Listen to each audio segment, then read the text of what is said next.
I'm the Regional Administrator of EPA New England, and it is my great pleasure and honor to welcome all of you to the second day of our PFAS Community Engagement event. I want to thank all of you for coming today. If this is your first day, how many of you were here with us last night? All right, well, we have lots of return attendees, and that really means a lot to us. This is the second day of what we at EPA are calling a very historic event. Why is it historic? It's sometimes an overused word, but it's historic because EPA is demonstrating that we are taking leadership on this issue, and we are committing to taking action. Administrator Pruitt cannot be here with us today. As I mentioned last night, he is on travel. But he wanted to tell you all how much he appreciates you gathering and how much he appreciates your input and that he wishes he could be here. We have been briefing him as we develop this event, and we will be briefing him tomorrow on how it went. He is extremely interested in knowing how this, the first of a series of community engagement events, how it went, what we heard, and how we can replicate the good work in New England as we move across the country.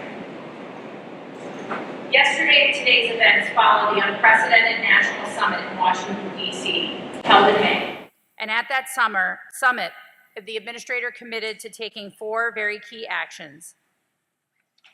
But in the list of 4, or extra to the list of 4, is hearing from communities, hearing from all of you. We heard last night from so many individuals who are facing PFAS contamination in their communities. We heard really compelling, personal, candid, thoughtful stories. And I have to say, it was extremely moving, it was extremely inspiring, and it really, I think, galvanized all of us, reminded us that we're on the right path, which is it's time to take action. As you all know, PFAS is a group of man-made chemicals that have been widely used in everyday products since the 1940s, and PFAS have been identified in all New England states. Today, we have a packed agenda. We have a variety of speakers and panels from across the region. Today is a little different than yesterday. Yesterday was very community presentation-oriented and open microphone. Today is a bit more educational. We want to make sure that when people leave this forum, they have a better sense of what's going on across the region and across the country around these issues, so that, again, we can inform the development of the National Management Plan. This is a tremendous opportunity to learn from each other. We have built in several long breaks, including a pretty long lunchtime. The desire there is that people go into that cafeteria and mix and mingle and talk to each other and learn from each other. So we really want there to be networking time. There'll also be time before we all disperse at the end of the day to do some reflecting, but also to do some more networking and conversation. As you know, we're focused on developing a national management plan as we hear from communities across the country. And we will work very closely with our state and local partners and tribes to identify, analyze, communicate, and research on this issue. But I know we heard last night, it's enough with the research, it's about action. So I want to remind you of the 4 actions that are on a few poster boards around the room that EPA has committed to doing and is doing right now. 1, EPA will initiate steps for the need to develop a maximum contaminant level for PFOA and PFAS under the Safe Drinking Water Act. We will convene our federal partners and examine everything we know in the process of looking at an MCL. 2nd, EPA is beginning the necessary steps to propose designating PFOA and PFAS as hazardous substances through one of our available statutory mechanisms under the Superfund law. 3rd, EPA is developing groundwater cleanup recommendations for PFOA and PFAS that we can use at contaminated sites, and that task will be completed by the fall of this year. 4th, EPA is taking action in close collaboration with federal and state partners to develop toxicity values for Gen X and PFBS by this summer. My colleague, Dr. Peter Grevalt from EPA headquarters is here.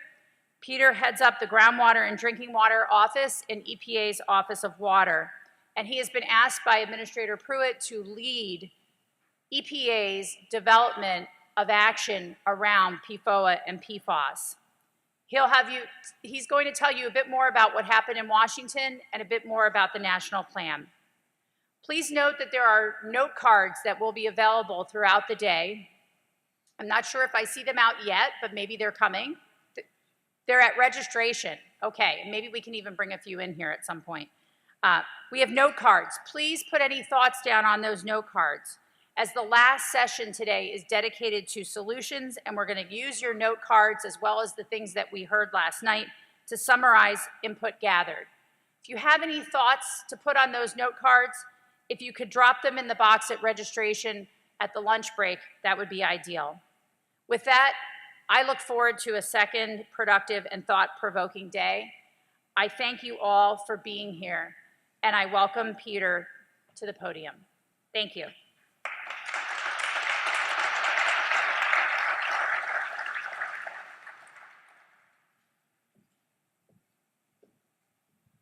Thank you so much, Alex. Good morning, everyone. It is a great honor to be with you here again today. I know many of you were with us last night, and I guess I want to start by just reflecting on a couple of thoughts. First, it's a great pleasure for me to be here with Alex Dunn, and Alex and I are not two folks who just met. We've known each other for many years, and I have to say you just have the best of the best here as having Alex as regional administrator for Region 1. And so it's a great honor to be able to work with Alex. The second thing that I wanted to reflect on, I mentioned to those of you who were here last night that my in-laws live in Danvers and were in Amesbury for many years. And so my association with this area, while I knew that Alex was really the first out of the gate, to her great credit, after the National Leadership Summit, and Alex was, even as we were planning that event, was saying, we're going to go to Region 1 first in terms of a community engagement event. And so I thought a lot about this event in terms of our work on PFAS, but I found when I came up 95 that I was much more connected to my association with it with my family. My kids are 19 and 21 now, and probably like many of you, as I came up the highway, I was taken back to the point at which my kids were 2 and 4 or 3 and 5, because that's the time that they spent here. And so for all of you who were talking last night about your families and the challenges and the fear, and in many cases the health effects that your families are experiencing, it was very personal for me too. And I understand in a very personal way the idea that there is nothing in the world more important than protecting our families and our children, nothing at all. And so I appreciate all of you who shared your stories last night. And I'm looking forward to hearing more today. And as Alex said, we have built an agenda here that leaves lots of time for interaction. The whole purpose of my being here is to hear from you. And so during those breaks, anyone who wants to chat with me, I'll be looking for folks to share perspectives with. Please don't hesitate to come and talk about the issues that you want to share here. So I want to say just a little bit about the National Leadership Summit, and Andrea Miko is here, and she was with us in Washington. She had the opportunity, in fact, when Alex spoke with Administrator Pruitt and said, we have folks who really want to be there in this event, his reaction was, well, absolutely. And in addition, let's have a private meeting with Andrea in advance. I was not in that meeting, but Alex and Andrea met with the administrator. And so I think that's a signal in terms of how important it is to him to hear from you all in communities. And so it's good to see you here, Andrea. I'm glad you're able to be with us in Washington. So as Alex said, the administrator has directed us in EPA to take the lead on this important public health issue of PFAS in the environment. And Alex mentioned four of the things that the administrator committed to at the National Leadership Summit, but there are in fact many things in addition to that that are ongoing on PFAS. And I want to clarify one thing. Alex made the point that the administrator has directed me to lead the agency's activities. You said on PFOA and PFAS, and that is true, but I want to make sure that people understand very clearly that we are focused on the full suite of compounds, understanding that PFOA and PFAS are the two that we know the most about, but we recognize there are thousands of others. And so when you're seeing samples coming back from your communities, and you see here are the levels of PFOA and here are the levels of PFAS, and you start to see all these others and ask those questions, those are issues that we're focused on as well at EPA. And the administrator has been very clear that he wants us to be focused, laser focused on providing tools to help communities, states and communities and tribal communities address these challenges. Research is an important component of what we're doing, but this is not primarily a research activity. This is how do we help communities to address these challenges. And so, as Alex mentioned, we had the National Leadership Summit in May. We had representatives from over 40 states and tribes and territories. We had 13 federal agencies, some of whom are represented here in the room, who were with us in Washington. We had congressional staff, many associations across the water sector, industry groups, and some non-governmental organizations. And Alex mentioned the four items that the administrator committed to. I'm not going to repeat those, but I will give you a flavor of some of the conversations that we had that are going to track with the sessions that we have on the agenda here today. So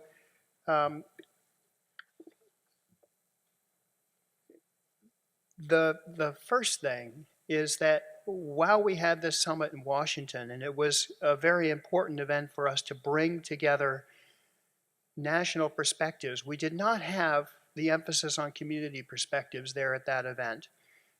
And the administrator was very clear that he wanted us to go out across the country and make sure that we had a full opportunity to hear from folks like you here in New England. We're going to have similar events in Colorado, in North Carolina, in Pennsylvania later this summer. And we're also going to be in a number of other communities across the country as we go into the early part of the fall. And the summit really laid the groundwork for this event here today. And as I mentioned, this is the first one of several. The National Summit covered three of the areas that you're going to be talking about this afternoon, including identifying PFAS in your community, focusing on solutions for addressing PFAS, and communicating around PFAS. And so let me just say a few words about some of the things that we heard in Washington. In terms of identifying PFAS in your community, there was a great deal of interest among the participants in enabling more sampling and monitoring to occur in communities across the country. And the participants noted that there really is a gap right now between the potential scope of the PFAS challenge and the amount of monitoring that's taking place. So we have a number of state representatives here, and it's interesting when I've talked to states, those here in New England, I think are well aware of the challenges around PFAS, but there are other states I talk to who will say, well, I don't really have anything going on with PFAS in my state. And to that I will reply, well, let's talk about where you might do some monitoring and you might discover that actually that situation is different than you think. So there's really a gap right now nationally between, and even at the local level in some cases, between the amount of monitoring that's taking place and the potential scope of this challenge. And so the efforts to characterize PFAS in the environment at present are far from complete, as I think you all appreciate. The second area of discussion was around what folks referred to as the regulatory backing. And we heard a lot of comments about this last night, and recognizing that there are multiple statutes that are relevant to PFAS. So a number of you talked about the importance of developing a maximum contaminant level within the drinking water program that I administer for EPA. But there's also issues around Superfund and site cleanup, issues around TSCA that you mentioned. And so that was a real theme. And I would say in the National Summit, there was disagreement among the participants around what sort of regulations should be developed, under what statutes, and even disagreement on the issues of should there be a maximum contaminant level for PFOA and PFAS or not. Just recognizing that there was different perspectives among different states and other organizations. I don't think I heard a great deal of difference in perspective last night about the importance of developing an MCL, just to acknowledge that, but I'm really reflecting what we heard in the Washington meeting.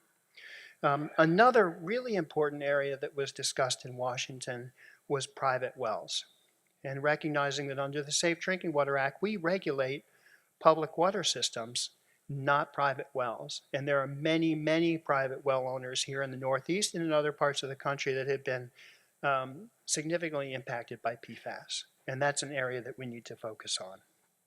There was also some concern expressed about laboratory capacity and recognizing that these are some fairly complex analyses that need to be done. And in many cases, there are some challenges with identifying laboratories who can do that work. Another area that people focused on that we heard from you last night too is this issue I referenced about individual compounds that are well known within the PFAS family and the broad group. So Alex said that we're doing this very important work of developing additional toxicity factors for Gen X and PFBS. And Bill Saboulis mentioned last night about the work that ATSGR has done with their toxicity profile, their draft profile that's out that covers a number of PFAS compounds. But you take all those together and you still have just 2 handfuls, even less than 2 handfuls of compounds in a family of thousands. And there was a broad recognition that we need to figure out how we begin to shift from looking at individual compounds to looking at the broader class of compounds altogether. One of the other issues that was discussed in Washington that I think is very important for us to stay focused on is the recognition that PFAS compounds are present widely in the environment because they are so widely used in commerce, right? They are in compounds that we are contacting throughout, or in products that we're using throughout our daily lives, including things like stain-resistant carpet or stain-resistant fabric or Teflon or non-stick cookware or food packaging. There's the firefighting foams for certain, so many different products use PFAS now, and there's a need to understand how the environmental exposures relate to exposures that are occurring in our homes and in our diets. A fairly complex set of issues, but important ones. Another area around the topic of solutions for addressing PFAS, there was a recognition that we need to be working with multiple stakeholders. This is not a narrow issue. This is not just a drinking water issue. This is not just a contaminated site issue, but we need to be bringing the breadth of the community together to talk about these challenges. There was certainly discussion at the meeting about how contamination in source water for drinking water purposes and also in finished drinking water can lead to very, very significant challenges for communities. And you talked about that last night as well, that there's a need to understand better how to implement drinking water treatment technologies and the importance of sharing performance outcomes across communities that have dealt with these sets of challenges. There was talk last night and in the Washington meeting about affordability and the impacts on communities. When a small community finds that they need to put in a treatment system that might cost $10 million in some cases. And what does that mean for the families in that community? And there was plenty of discussion last night about the concept of polluter paying and how it's important to figure out, how this can be addressed. And there's also a very difficult issue that we talked quite a bit about was risk communication. Alex made reference to this a couple of times last night, and how challenging it can be when we're working in an area where the science is evolving rapidly and sharing that information with the public in a way that doesn't just create greater uncertainty and greater fear. How do we talk about these issues together, recognizing it's a big challenge? And there was a reference made last night as well from one of the presentations about biosolids, and that being an area that we also have to think carefully about in terms of potential sources of PFAS. And then finally, there was certainly discussion in Washington, as there was last night, about the importance of further action related to source control and remediation. This is an issue that oftentimes we're hearing about as it hits the drinking water of a local community. And a drinking water utility cannot be placed in the situation of being, they are in fact, in the case of drinking water, the last line of defense, in essence, in terms of protecting the public. But this can't be viewed as the solution, broad solution to this problem, that we just have to treat our drinking water. It's important to figure out what the sources are and manage those sources. And certainly that's the case when we have private wells where there is no drinking water utility there to pull the contaminants out of the water that's coming from a private well. And I mentioned already the very, very important work related to risk communication, and this is a challenge that's going to be ongoing for us, and I suspect that we'll be hearing more about this in the discussion today. So, as I said, the National Leadership Summit was about getting a broad input from states across the country, from other federal agencies, from non-governmental organizations and others, but it was not by any stretch of the imagination an event that allows us to get the complete set of perspectives on the importance of addressing this issue. So as we go to a number of communities, certainly numbering at least 5 and probably more before we get through the fall, we will be spending quite a bit more time listening to community members than we spent at the National Leadership Summit, and that's appropriate and important. And we will be balancing too, as a number of you said last night, at what point have you heard enough? When can you really move forward and act? And as Alex said, this Administrator Pruitt, on the PFAS issue, has been very clear to us that this activity is not a listening activity solely. This is an action that we need to be focused on, and putting EPA in the position of leading these our efforts to address this challenge across the nation. So I am going to stop there and thank you again. Thank Alex, all the Region 1 staff for their great job in putting this together, all the states who've contributed, the state of New Hampshire for hosting us, all of you who are here, and my own staff who are here from Washington, and my colleagues from Washington are helping out as well. I will be here all day until the end. We've scheduled a flight, so we have some time also to talk to folks afterwards if you would like to do so. So this is all about you, and thank you so much for being here.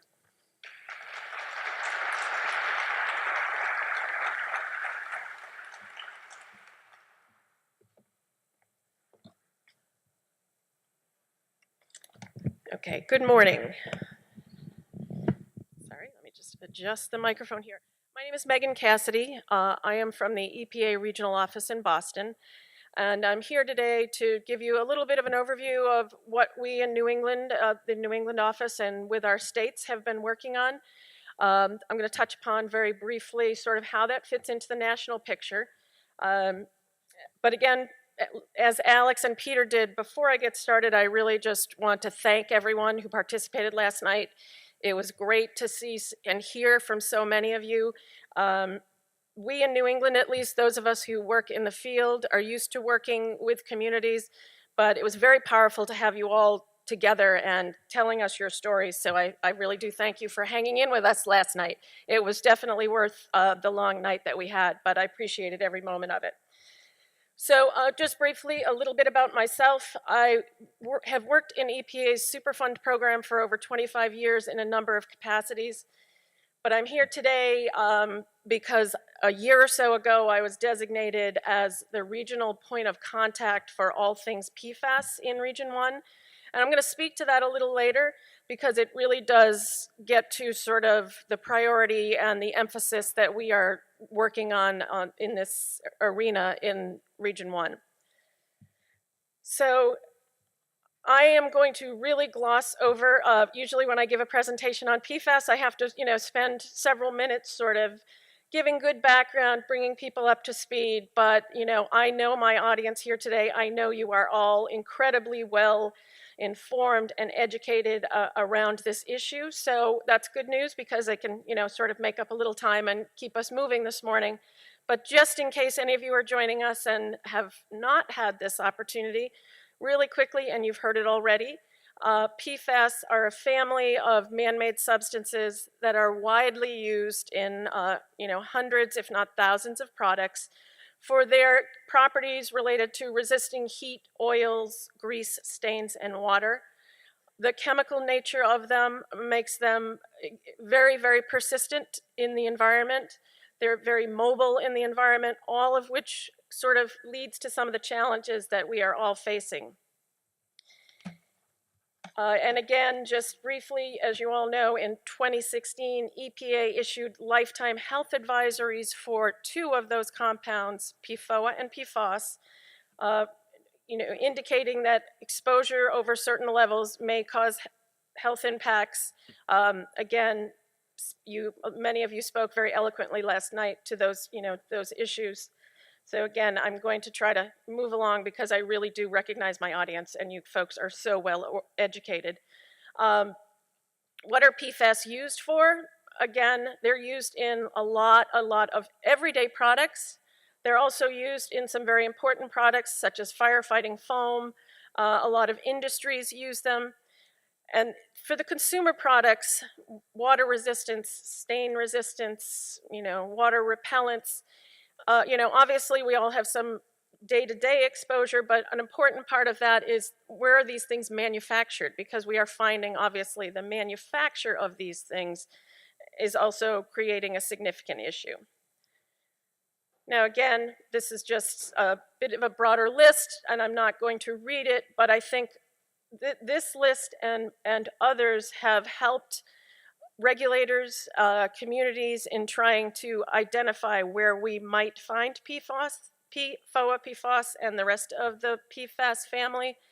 So some of this, again, I like to, in the office, go back to this and other lists to think about potential sources, because some of them we know a lot about, or, we know where there's heavy use of firefighting foam, for instance, that, that may be an area where we could be concerned.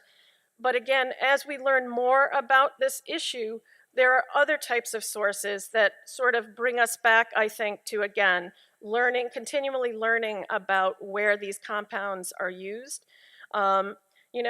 Cleaning products, there are some processes and some industries that, we really have to look at closely and learn about to kind of figure out if they're sources. So the list continues to grow, and I think those of us who are working in the field have to remember to go back to that list, to think carefully and look at, areas to see what potential sources might be out there. So again, really want to just here today to primarily focus on PFAS in New England. And again, a lot of what we know about PFAS in New England, we have learned from our state partners. We have some great state agencies who have been very proactive around this issue. And I think we've learned a lot from them. So early on, a number of our identifications, if you will, of source areas came during the drinking water program's sampling of a select number of public supply wells in the unregulated contaminant monitoring rule. So there in New England, we found, I think it's about a half a dozen public water supplies, these are the larger supplies, that detected PFAS compounds above the 70 ppt health advisory. So that's one way that we find sources. You find the exposure and you backtrack, to where the source is. And that certainly led us to identifying some of the larger sources in the area. Then there are other sites, some of our national priorities list sites, as you heard last night. We know that we may have a site history that would lead us to believe that we should check to see if PFAS are present. So we have done some sampling and we've identified a number of Superfund sites in the region where PFAS may be an issue, and we continue to look at those sites, looking at the site history, again, trying to prioritize where there might be current exposures versus no current exposure, just as we're trying to triage and figure out where we should put our resources first. And again, our states have done some wonderful work, some industry-based sector work, trying to identify industries, for instance, that might be sources. So we've learned a lot in the last couple of years collectively and identified a number of industries, including, wire coating. We know that there are at some landfills, the chrome plating industry used, and in some cases, still uses some form of PFAS, plastic manufacturing. So all of that has become very important in identifying and getting a better understanding of what we are facing across New England, and that job is not done. Clearly, we will continue to identify sources as we learn more, as we sample more. But I think New England, when I talk to my colleagues across the country, we certainly have learned a lot more and are able to kind of understand where we might see this a little bit more than some of our colleagues across the country who are catching up. They're kind of looking at the more traditional locations now, but again, and much of this has to do with the work of our state partners, which we greatly appreciate. So I'm not going to dwell on this because, again, why are we all here? We recognize that we still face, a number of challenges related to PFAS, and we are working collectively to try to, address those challenges. An interesting statement that, PFAS are often referred to as a class of contaminants of emerging concern. Someone once told me it's not that the contaminants are emerging, but the science is emerging. The science around these, any emerging contaminant is emerging, not the contaminant itself. As mentioned, these have been used for, decades at this point, but it is the science that we continue to work on to answer some of our questions. And that in and of itself is a bit of a challenge because there's a lot of work going on, as previously mentioned, around this. And, making sure that we're using the best science, is very important as we all try to, make decisions and address some of the challenges. Again, we've heard about many of these already, but there are, incomplete toxicity information. Analytical methods need to be advanced, and we're also increasing lab capacity, the lack of enforceable standards, complications around the regulatory status of these compounds, and risk communication. Again, all of these continue to be challenges that we are, working on collectively, and I think particularly around risk communication, this forum that we're having and the opportunity to work with so many of you, I think you're going to help us with risk communication because it has to be a two-way street, and we look forward to more discussions around that issue. So what have we been doing in New England in particular? So I'm not sure that I have to say this, but PFAS are really a pretty big priority in Region 1. We have senior leadership involvement in this, as evidenced by the participation of both Alex Dunn, our regional administrator, and Deb Zarro, our deputy regional administrator, in this entire session here for the next this 1.5 day session. And they're walking the talk. I think Alex has been with us for 6 months or so, Alex. And if it wasn't her first day, it was certainly her first week that I was giving her a briefing on PFAS. And I'm pretty sure that there hasn't been a week since then that I have not had some communication with Alex around PFAS. She, really wants to keep this moving. Again, Deb Zarro, our deputy regional administrator, who is an analytical chemist, which really helps in the conversation as well, very heavily involved in this. She was the acting regional administrator, and she really pushed this. She's on the national work group and has been, so that's been great. And again, pretty regular communication in the front office on this issue. And Brian Olson, our Waste Division Director, you know, I think most of you in New Hampshire who are working on Superfund sites, you know, Brian is not sitting back in our office in Boston. He's out in the field. He's talking to you people, and he's talking to us back in the office to try to, you know, keep us moving on these things. And, you know, again, as someone who's been working on these issues, not just PFAS, but this type of issue for years, this level of senior, you know, involvement is a bit unprecedented, I will tell you, and I think it just will continue to help us move things along. Coordination across regional programs. So as I mentioned at the onset in my introduction, I have been designated as the regional point of contact for PFAS. And that was really an effort to coordinate the efforts in our regional office, because PFAS hits on a number of programs: the drinking water program, the waste program, our regional laboratory, not to mention, you know, other offices related to enforcement, but even pollution prevention. So again, this is not necessarily the norm, but for the last year or so, the regional point of contact. So primarily, I'm a conduit for information coming in, sharing it across the region, making sure that I'm sharing it with senior leadership and that they're sharing information and needs with me. Also, I work pretty closely with a lot of our states to kind of have that same kind of conversation. But again, it's just an effort to make sure that we're all working together, as opposed to sort of, sometimes we work in stovepipes. So we're really trying to avoid that around this issue, because we do think it's very important to kind of have that really holistic approach to this. And for the last several years, at least, I would say, you know, we have been providing a lot of state technical assistance and coordination, which again has been really important to making sure that across New England we are sharing the experiences, the expertise, and just the questions that we're faced with our state partners. So we've been doing that in a number of ways. We did organize probably, I don't know, 9 months or so ago, what we call the EPA New England States PFAS Working Group.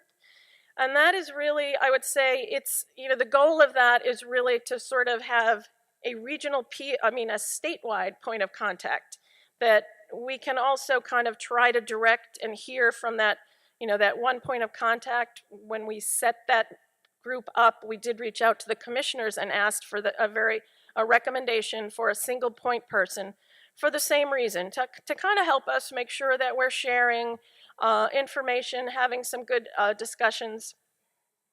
Our regional laboratory in Chelmsford, Mass, again, in order to try to assist some of our states, who particularly probably in about 2016, when some of the really, really great big scale, you know, sampling efforts, the Vermont, the New Hampshires were going on.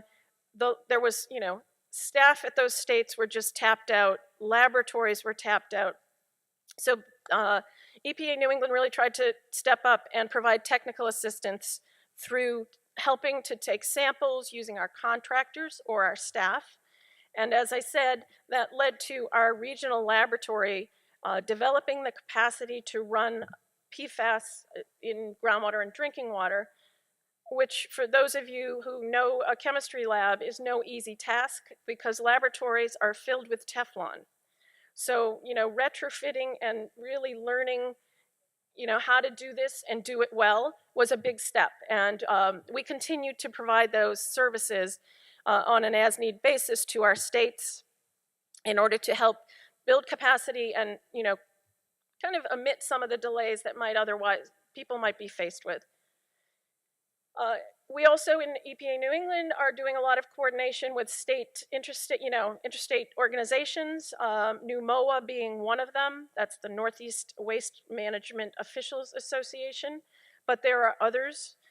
And again, they've done some great work in trying to pull together and have some conversations or opportunities where we can share more technical information. It's been a great opportunity for states, EPA, to sort of share what we're learning, because again, we're learning things quickly. We're finding out new information.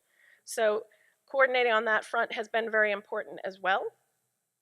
And then again, in New England, and particularly as the point of contact, I'm working to help coordinate with our Office of Research and Development and our states in certain instances when they are asking for technical assistance. And part of that is trying to, make sure we don't overtax ORD, that we can, deliver where we say we can provide some support. And then also just helping to communicate what the goals are, when the results come out, how do we communicate those results? So that's been another big, big point where EPA New England is trying to help kind of continue to coordinate these issues. And I'm going to just touch on the national priorities again, but more because I want to just talk about how we are playing into them. You've heard them over and over. We're taking action. We're trying to move this forward. Again, EPA has established, and this was established, I don't know, a year and a half or so ago, if probably more, a cross-agency PFAS committee, and that is, as mentioned, Peter Grevalt from our drinking water office in Washington heads that up, but that is senior level officials from all of our program offices. And then most, if not all, of the regions have a senior level person who, again, that's a monthly conversation, setting priorities, trying to, again, make sure that the agency is working collectively to address these issues and not program by program. Deb Zaro, our deputy regional administrator, was one of the founding members of that committee. And then, as you've heard, really some of that work led to the National Leadership Summit on PFAS, which brought us here for this first community engagement session. And all of the, these efforts are to continue to develop tools for states, tribes, and locals as you address these contaminants, and as we try to support that effort. And again, our Office of Research and Development has been very active and continues to be active around this family of contaminants. So again, I'm going to let you read these on the slides. These, again, are Administrator Pruitt's specific action items that we are moving forward on that revolve around the development of a maximum contaminant level, designating PFOA and PFAS as regulatory hazardous substances, developing groundwater recommendations for cleanups, and developing toxicity information for Gen X and PFBS. And I will say, being involved in a lot of conversations around this, that the work on these is, has started. There's work going on around these, so that's it's very good to hear and see that things are moving on some of this. And again, just very, very briefly, but our Office of Research and Development, again, we've mentioned that we're not trying to study things to death, but ORD is really coordinating to help really fill the gaps and try to address some of the challenges that we've all noted around human health and toxicity, analytical methods, exposure, treatment and remediation, and technical assistance. So the technical assistance is a little bit less research and trying to be sort of answering shorter term questions that may be posed. ORD is doing some work with the state of New Hampshire. We have, the results are, still pending and things like that, so I'm sure you'll hear more about that, but that's really in the technical assistance vein. So it is very important. ORD is able to really feed the research side of things, which is incredibly important, but also as important is that sort of practical technical assistance in science that they can provide on some of the daunting questions that we are faced with. So actions moving forward, I'm going to keep us on schedule here. So as we've all said, EPA will put out a management plan, I believe, by the end of the calendar year. and I apologize for not having that date in front of me. We, in addition to, and as you know, the management plan will address a lot of issues, but EPA is also working on a number of the issues that we practitioners are dealing with, in addition to or outside of supplementing the action plan. And those revolve around, as we've said, toxicity, the analytical methods. We've got some methods that are being validated. It's important that we, be able to get those up and running. So I think, there's been a lot of movement on that, which is really great news. Again, we need to be able to, analyze for all the compounds in all the media, because again, otherwise, at least, some of our waste sites, we're getting an incomplete picture. So this is really very important to us. We addressing treatment and remediation technologies, the widespread use, risk communication. We will continue collaborating with our state partners as we have, and as we know we need to do moving forward. Again, I can't restate enough that the states here in New England have been doing a great job and are really addressing this in a lot of places that EPA is, for one reason or another, not involved with. And, our state partners have stepped up to the plate, some of whom have been incredibly proactive and done a lot of work and are really national leaders in this. So I want to thank them for that. And community engagement. We are here tonight, or we were here last night, and we're here today to engage with the community. But again, having worked in Region 1 for a number of years, having worked in the Superfund program, this is what Region 1 does. We work with our communities every day.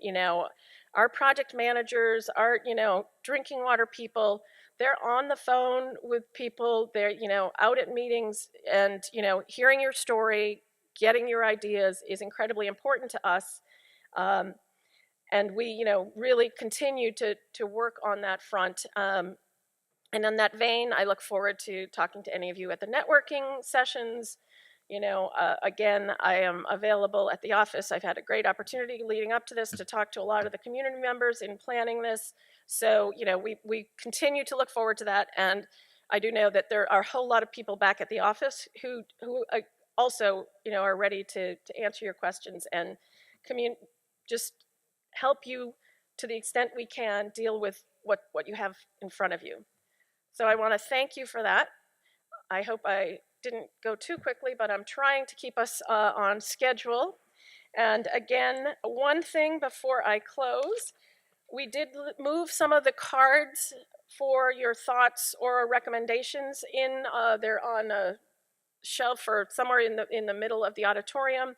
So please feel free to fill those out and drop them in a box at the registration table before you head out to lunch, because we're gonna, go through them and try to, summarize for the last session of the day, some of the additional thoughts, that we've heard today, or thoughts as we kind of work towards identifying solution and providing additional input to the management plan.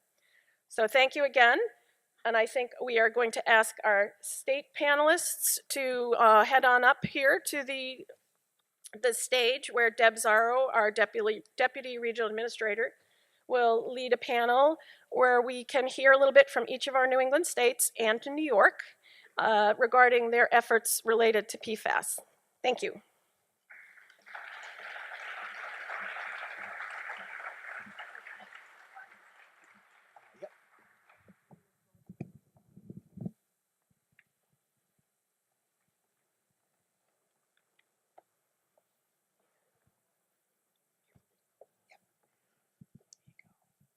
Thank you.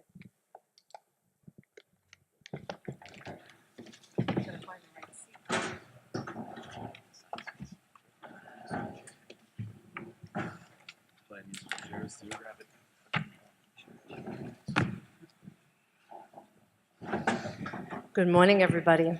So great to see so many people here. It was a great event last night. As Alex and Peter and Megan said, we were thrilled to be here. We were very moved by your stories. We live in New England. I have two boys in the military that are in Army and Navy, so I have kids and grandkids on bases. I understand where you're coming from. And as Megan said, I've been working on PFAS here in New England for at least 3 years, trying to take a leadership role, understanding what it means to the people just from my direct involvement with my children and my grandchildren. So I thank you all for sharing your stories. We were incredibly moved.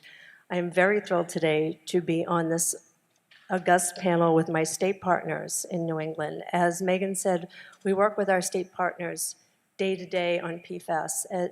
The science is emerging, the knowledge is emerging, the sources are emerging. So it's a never-ending, journey to learn from each other and to share information and experiences. So I'm thrilled to have them here today. And the goal of our panel is to give the states the opportunity to highlight the activities and the initiatives within their purview that they've been working on surrounding PFAS. So I'm going to ask each state panelist to introduce themselves briefly before we get to the first question.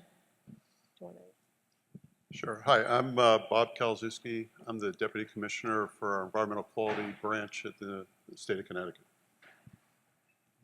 Hello, I'm Gary Moran. I'm Deputy Commissioner for Operations at Mass DEP, Massachusetts Department of Environmental Protection.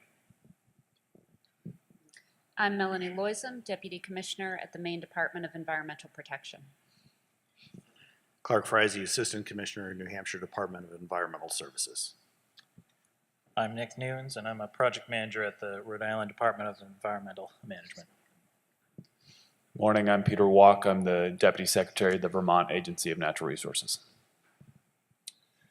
I'm George Heitzman from the New York State Department of Environmental Conservation. I'm the Director of Superfund and Brownfield Programs for New York Hudson Valley, which includes the Newburgh, city of Newburgh, which has been affected by the Stewart Air National Guard base.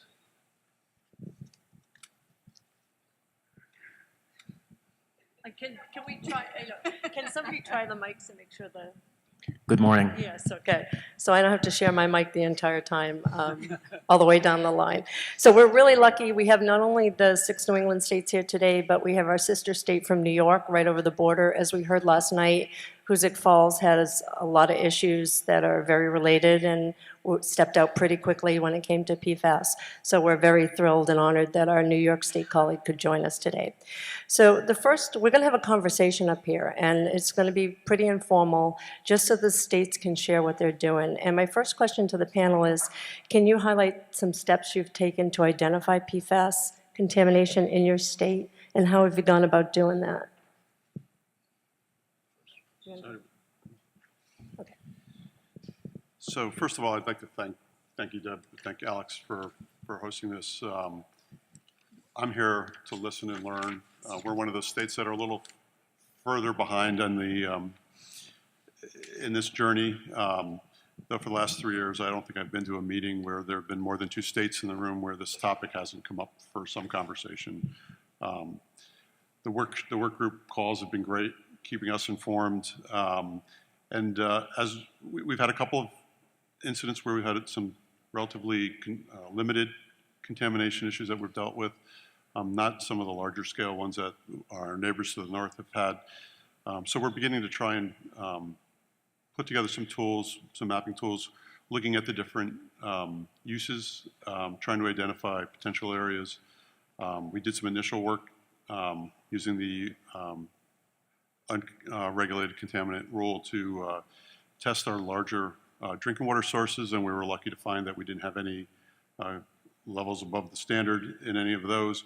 But we do have more small community systems, and 25% of our residents get drinking water from private wells. So we need to look at how we're going to deal with those as they come up. So it's going to be a matter of finding an inventory, trying to do some assessment, but most importantly, we have to find out how we're going to be able to manage this. This is a new emerging contaminant for us and not one that we have a program set up for. So that's sort of where we are. We appreciate all the hard work that's gone before us in the other states, and I'm sure you'll hear a lot more from some of their experiences. Thank you. Our primary focus has been working with the communities that we know there has been PFAS contamination, either identified through UCMR 3, where we had 5 communities with PFAS in their wells, 3 above health advisory levels. Also looking at other sites where there are ongoing investigations based on past use, includes 3 military installations, Joint Base Cape Cod, Fort Devens, and Barnes Air National Guard. Focusing currently on a coatings manufacturer who may have impacted abutting communities, the town of Hudson's water supply, fortunately at lower levels. And you heard a little bit last night about the Barnstable Fire Training Academy that impacted Hyannis's, and you'll hear more about that at another panel. We've also taken steps to try to ensure that PFAS is being assessed and ultimately remediated at the state cleanup sites. We have a semi-privatized cleanup program which enables, actually compels the private sector to take responsibility for assessing and remediating contamination they're responsible for. They rely on licensed site professionals who are experts in remediation and assessment who are licensed by the Commonwealth. And this has enabled us to have addressed many more contaminated sites in Massachusetts. We recently issued guidance to the LSPs basically giving recommendations as to when PFAS should be included in investigations. Our guidance recommends basically looking at the 14 analytes that were included in EPA's Method 537, unless there is some reason based on additional assessment or historic activities why other PFAS compounds may have been used, and then they should be included as a contaminant of concern. Basically, we tell them they need to look for PFAS in the typical areas where activities have taken place, like where the AFFF firefighting foam may have been used, whether it's airports, hangars, incident sites, crashes where that was used. We're dealing with a situation where it was used in the Bourne Rotary and there impacted private wells and even a cranberry bog down gradient. Junkyards, landfills with PFAS may have been disposed of. Metal and coating plating facilities, other industrial areas. So we think that by utilizing that cleanup program, we will get a lot more information on sites that potentially have been impacted by PFAS and ultimately have it addressed as well. We're currently developing a follow-up investigation strategy focusing on public water supplies. We're going to focus on public water supplies with areas in proximity to known or suspected PFAS sources. We'll focus on public water supplies, community water supplies that weren't included in UCMR 3, as well as non-transient, non-community water supplies with sensitive populations, basically places like daycares, medical facilities, and schools. An important part of this effort, I think, will be really close coordination with the water supplies, the communities, providing whatever health information we have, fact sheets, sample notices ready to go.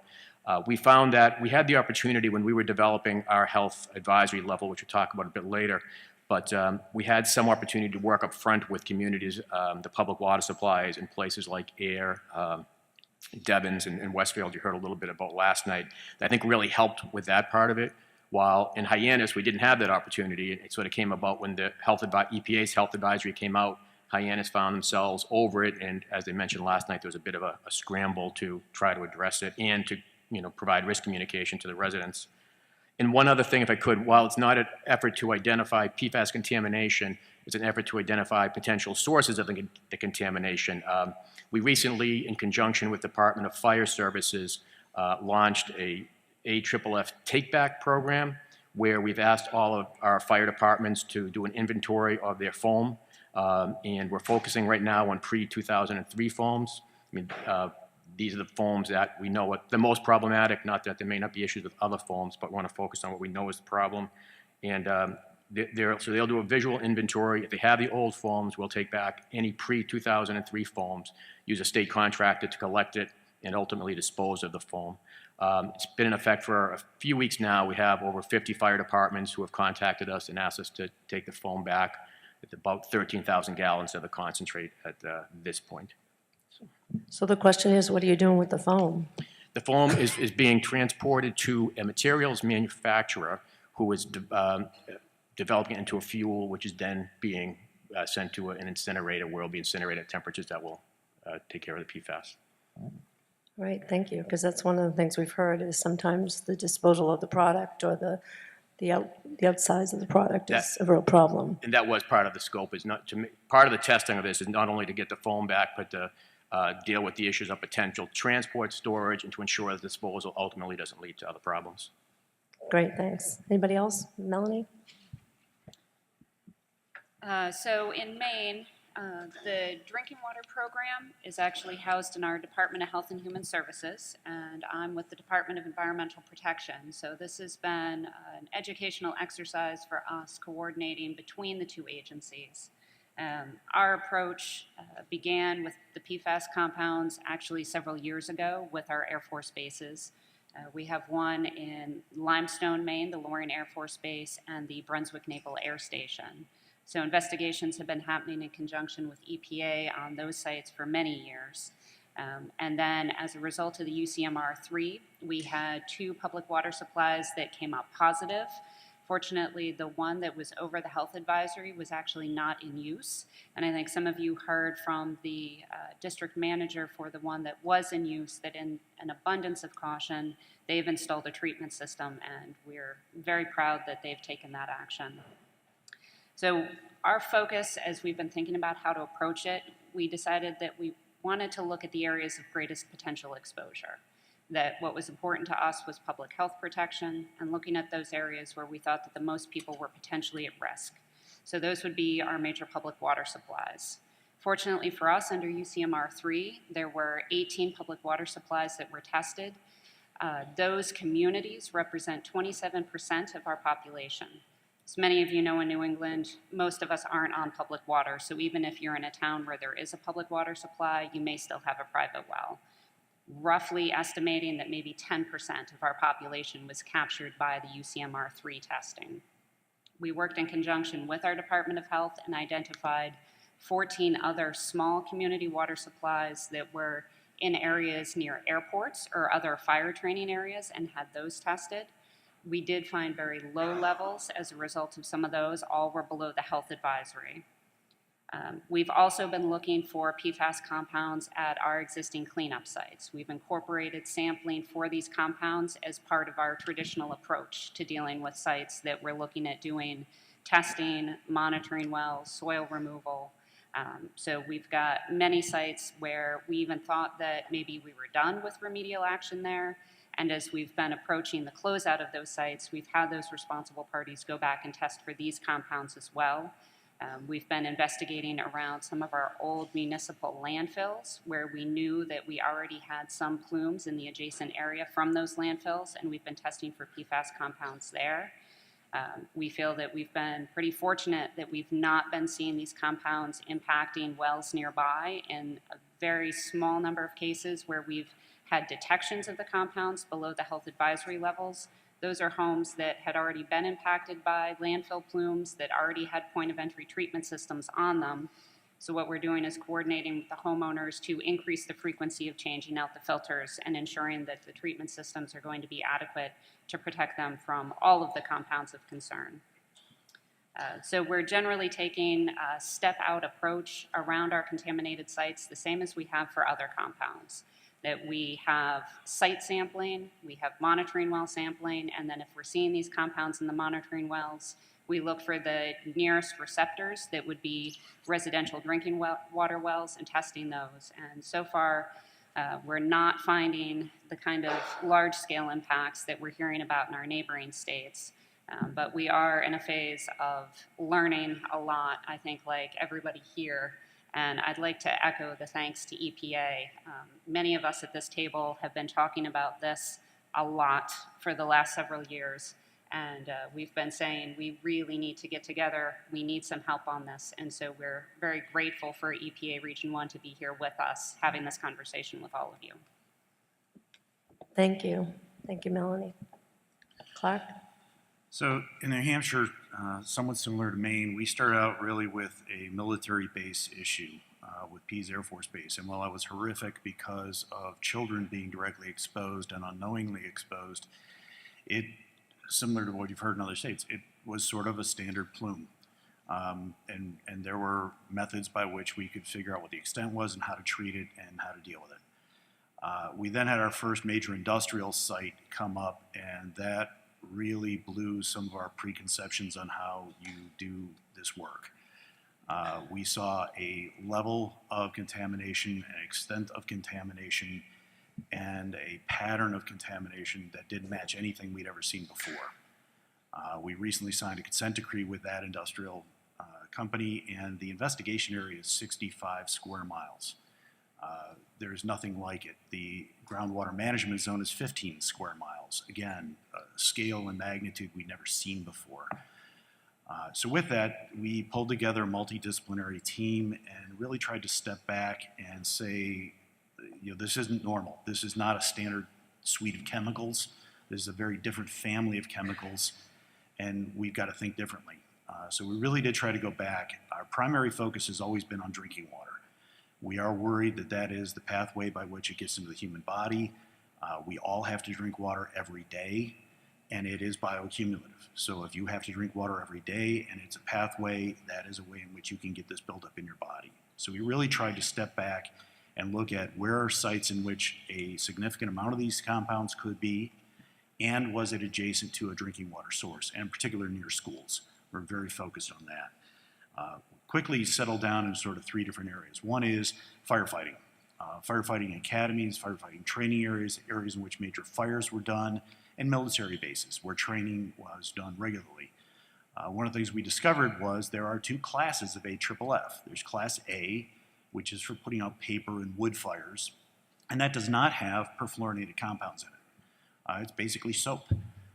We tested some to prove that to ourselves because we don't trust anything anymore. But Class B is very consistently has PFAS compounds. In fact, the DoD standard requires that PFAS compounds are in AFFF.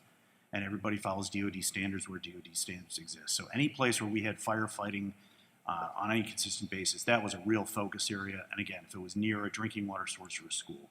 The second area was obviously industrial users. And we did come up with a list using industrial codes to figure out which industrial sites. We immediately looked for any adjacent drinking water source and got out testing those drinking water sources. And the third site was landfills. In particular, landfills that either serviced one of those industrial customers or were C&D, construction and demolition materials were taken. Obviously, if you take a house that has a bunch of stain-resistant carpeting and you tear it up and dump it in a landfill, you just dumped a whole bunch of PFAS into the landfill. And very consistently, those sites came up. We did find generally in landfills, it's not spreading outside the landfills at a great rate. It's obviously not just contained inside the landfills, but it's not moving out as fast as, for instance, MTBE. So that was reassuring. With that, what we've done is sampled, and we have 40 active investigation sites throughout the state. We've personally sampled around 3,000 samples for PFAS compounds. Our database is over 5,000 samples that have been done with consulting partners and responsible parties around the state. Those include 3,000 different sample sites throughout the state. One of the big things we pushed for, and as mentioned earlier as far as the limitations with labs, is we pushed for the largest list of analytes that we can possibly get. And it's gone from 12 to 14 to now we're up around 30 analytes. Many of those compounds have no regulatory standards. We have no idea their toxicity value, but they give us a better picture of what is the extent of PFAS contamination throughout the state. And that's been one of the real focuses. I would like to definitely mention ORD. They have been a fantastic partner. We are really trying to take a look at the next generation chemistry. We have active industrial users of these compounds. They have left the old generation chemistry. They're on the new generation chemistry. And the commercial testing does not detect the new generation. ORD has been a fantastic partner in going out and figuring out what is actually in the compounds they're using and what's making it out to the environment. I know a couple of the folks from ORD are here, and I can't thank them enough for their efforts. Great, thanks. And as we've heard last night and today, analytical methods are a really big deal. So we can go out and we can do all the sampling we want, but we need labs that have standardized methods. We need methods for these analytes. We need as many analytes included as can be analyzed.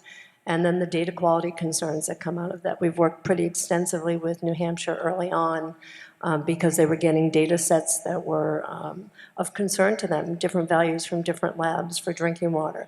And we did a whole investigation with our staff in our Chelmsford lab. And the Office of Groundwater and Drinking Water put out a method advisory on Method 537 to make it more specific so that the data would be a better set of data long-term. But that's just the tip of the iceberg. There's so much more work to be done in that arena. And we are working on that, on the cross-agency strategy, on getting methods validated, but it is a long-term goal. There's a lot of matrices, there's a lot of analytes, but we do want to standardize it across, the service industry. So I'm going to ask Nick. So the most proactive measure that the state of Rhode Island has taken thus far to identify this PFAS contamination has been the 2017 surveillance monitoring study that we undertook. And this was a joint effort between the Rhode Island Department of Health, the Rhode Island Department of Environmental Management, and also Brown University Superfund Research Program, which has been an immense help to us and a great resource throughout all of this. And so this program, this testing program, involved some follow-up sampling of public water systems that weren't initially covered under the UCMR 3 testing. I was really focused on smaller community systems, schools, child care facilities, and also some of the active bottling companies in the state. And I'm going to do a more detailed presentation this afternoon about what this study really entailed.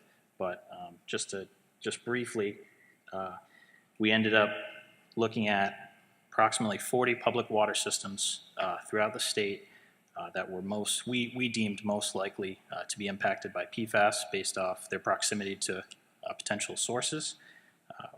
We ended up with one that exceeded the health advisory, but we did have about 10 or so where there were detections of PFAS compounds. And there's follow-up investigations that are undergoing right now, and we're looking to potentially identify sources and also for some of the detections, just get an idea of whether or not these detections are part of a larger, more widespread release or more an isolated impact.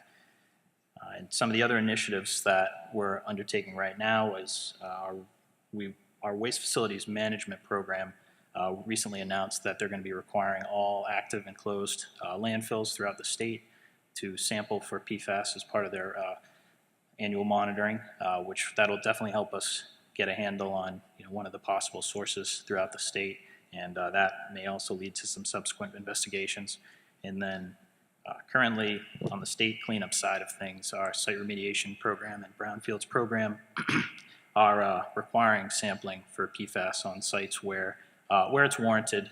We have a standard right now that applies to the majority of the groundwater throughout the state. So any sites where there's the potential for PFAS, we are requiring that it be sampled for at this time. And that came about in part because you designated the groundwater management zone, is that correct? Well, that standard came about, it was kind of the way our groundwater regulations were written. They allowed for the emergency adoption of an EPA health advisory, and that became necessary after it was detected in one of our public water systems. Yeah. Yep. Great, thanks. Okay, Peter. Thanks, Deb. In Vermont, we have one of the things that we've done is actually learn from everybody else and learn from all of you, because as we discover more, we're all sort of learning on this journey together. As we figure out where things might have been used, we're learning from former workers in the ChemFab plant in North Bennington. We're learning from experiences from New York and New Hampshire, in kind of constant communication with folks to try to better understand where to look for this stuff. And this goes back to Peter's point earlier about the national summit and some of the states feeling like, this is a DOD issue or it's a base issue. We don't have that big a problem. They're not looking. As soon as we start looking for these, we find them everywhere. For fire training centers, we're batting 1,000. For areas around the state where we're learning more about which industrial processes use these chemicals, we're finding it. We're looking at Clark's suggestion. We're starting to think about schools and where it might have been used. Clark tells this fascinating story about how a lot of schools have their wells are located in the janitor closet, where right next to the chemicals used to strip the floors and wax the floors and all those things which contain PFAS compounds. We are on the tip of the iceberg of where to look for all of these things. We are all working really hard individually and trying to work collectively, but we need to work sort of at a national level to think about where all these things are, and where they exist, what they were used for, and so that we can really go out and proactively look at it. Anybody here who was a little chilly this morning and might have put on a Gore-Tex jacket probably had PFAS next to them this morning. It's everywhere. We are going to find it everywhere. We need to be ready for that, and we need to look for it, and we need to be ready with solutions because we're going to find it, and we're going to continue to look for it. We want to make sure that we understand that as we look for it now, we're looking primarily for a small number of compounds, but there are thousands of them, and so we need a comprehensive approach to make sure that when we look for them, we know that we're seeing the full range and what that might mean. Okay, George? So as I mentioned last night, back in 2016, New York State made PFOA and PFOS hazardous substances under state law, which brought it under the umbrella of the state Superfund program. So as a result of that, we are requiring every responsible party on past and present Superfund sites to sample for these compounds. And where they refuse, or where there is no viable responsible party, we can spend state money to do that. We're focused primarily right now on Long Island sole source aquifer, not only for PFAS compounds, but also for 1,4-dioxane, which we are seeing nearly as ubiquitously as we are some of these PFAS compounds. Another result of that is that we banned training with the old AFFFs for fire companies. We required them to transfer to the more modern AFFF within 1 year, and most of them have now done that. We then surveyed about 2,500 fire training companies, industrial producers, airports, certain SEC codes, as the state of Massachusetts mentioned. And then when we mapped them, we looked for public and private supply wells within a half a mile of each of those facilities. And we have now prioritized about 250 public and private wells in close proximity to these sites, and we're in the process of sampling those for these compounds. Just within the last year, Governor Cuomo signed a $2.5 billion Clean Water Infrastructure Act, primarily directed at two things: harmful algal blooms and emerging contaminants. So we have a lot of resources now that we can dedicate towards putting treatment on wells, doing comprehensive investigations for these compounds. Like other states, we are also looking back at our old municipal landfills and materials management sites, and we've identified about 2,000 of those that we are now sending surveys out. We're doing inspections, finding out what kind of materials they brought into those sites, and again, prioritizing private and public supply wells within close proximity to those facilities. So we're very fortunate in New York that we do have the resources and we have the authority of the state Superfund to go after these compounds. And like Peter said, we're finding these almost everywhere we look.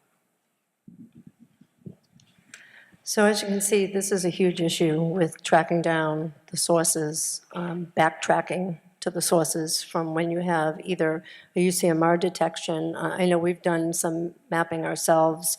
We had a leadership development course over 2 years ago, and they wanted to map potential PFAS sources. So that was one of the things that we had this group of young professionals do, and that information was sent to the states early on, actually right around the time the health advisory came out, to help them identify potential sources. And as they say, it can be military, industrial, and these things just don't go away. So drinking water may be the arbiter originally of where we had the initial detections, but we have been investigating across New England to find where the sources are. And as they said, wherever you look, you will find it. So the next question for the states then is, what standards are you using? That's been a big discussion here about toxicity values and standards and the differing standards across the state, and the fact that EPA just has a health advisory for just 2 compounds, and it's not a regulatory number. It's a health advisory to advise drinking water systems. So what standards are you using, and how did you go about developing your standards? I think that would be enlightening for the entire audience. So first, I'm remiss in failing to mention that in Connecticut, all this work has been a cooperative effort with our sister agency, the Department of Public Health, who actually has been responsible for doing the sampling of the public water supplies, but also has been responsible for developing the standard in the toxicology group. In Connecticut, we've adopted a precautionary approach and have established an action level of 70 parts per trillion for 5 compounds in total. And then we suggest monitoring if it comes back above 20. So it's the PFOA, PFAS, then PFNA, PFHXS, and PFHPA. I'm not going to try and pronounce the names. I'll leave that to Deb. We've also established a bathing and showering standard, both long-term and short-term, and again, owe that largely to the work of the toxicology group. One of the gentlemen that worked on that back in 2016 when it was established has actually moved on now to New York and is heading up the environmental health section in New York. And I think one of the things that we really need to look at is how we all kind of come to our numbers, because they've all come to them a little differently. I think ours, we had more time in developing it. We spent some time doing that, took this more conservative approach. I think a lot of other states were forced to react quickly, and it's led to a bunch of different numbers, and I think that's something that the public probably wonders about, and that's why I think we're really looking forward to EPA taking some leadership on this, even if it's just in the region, getting people together to do that. So all that information on ours is out on our website, and the Department of Public Health. You just look up PFAS on our website and you'll find it. Thanks, Gary. Thank you. Yeah, we have heard concerns about the varying numbers among the states, and at least with Connecticut, we're dealing with a similar value. We just issued our own health advisory level, which basically sums the total of the same 5 PFAS compounds, PFNA, PFHPA, and PFHXS, included with PFOA and PFOS. And it's the same recommendation with EPA's, but totaling the 5. Some of the concerns we hear, certainly from the regulated community, we heard some of it last night, is a concern with the varied levels, the difficulty in complying, the confusion it causes. And but at the same time, we're in a position where we're faced with questions about levels of contaminants we know are in the drinking water. With UCMR3, EPA tested for 6 PFAS constituents. In Massachusetts, we found 5 of them in drinking water wells and in some groundwater and surface water supplies. And we're faced with the question, well, what is a safe level? And so the states feel an obligation to try to work with the community's public water supplies to provide a response to that question. Our process, we went to our Office of Research and Standards, and we're fortunate to have a pretty robust office. And they evaluated information that EPA used to develop the health advisory and additional information that was available on toxicity, chemical structures, and biological persistence of the different PFAS compounds. ORS developed their recommendation and brought it to a Health Effects Advisory Committee, a panel we use composed of experts, academics, scientists, including Mr. Ginsburg, who left Connecticut and went to New York. And based on the similar molecular structure, the biological half-lives are similar, which is strongly associated with the toxicity. And while the toxicity data is limited, we felt that there was enough, the available results demonstrated that the compounds had similar types of effects at similar dose ranges. So based on ORS's evaluation, the evaluation of the Health Effects Advisory Committee, we did issue that guidance about 2 weeks ago now. And while this guidance level is not a standard going through the promulgated process, it does have regulatory impact in the drinking water regulations. Basically, if a public water supply has levels above the ORSG, will generally require a site-specific risk assessment of the water supply and follow-up actions to reduce the exposure. And in the meantime, we are evaluating the establishment of a state MCL for PFAS, and we're in the process of developing soil and groundwater cleanup standards under the state cleanup program, which we expect that to be underway this summer. Great, thank you. Melanie? In Maine, so I have a list. I'll just run through them and try not to do it too quickly. For drinking water, we are relying on the EPA health advisory, so that's the 70 parts per trillion for PFOA and PFOS. For other media that we're analyzing, we've been working in conjunction with the Maine Center for Disease Control. They're the ones who have the toxicologists that we rely on to give us guidance on what kind of screening levels and guidelines we should be looking at. So none of our values are set as regulatory standards.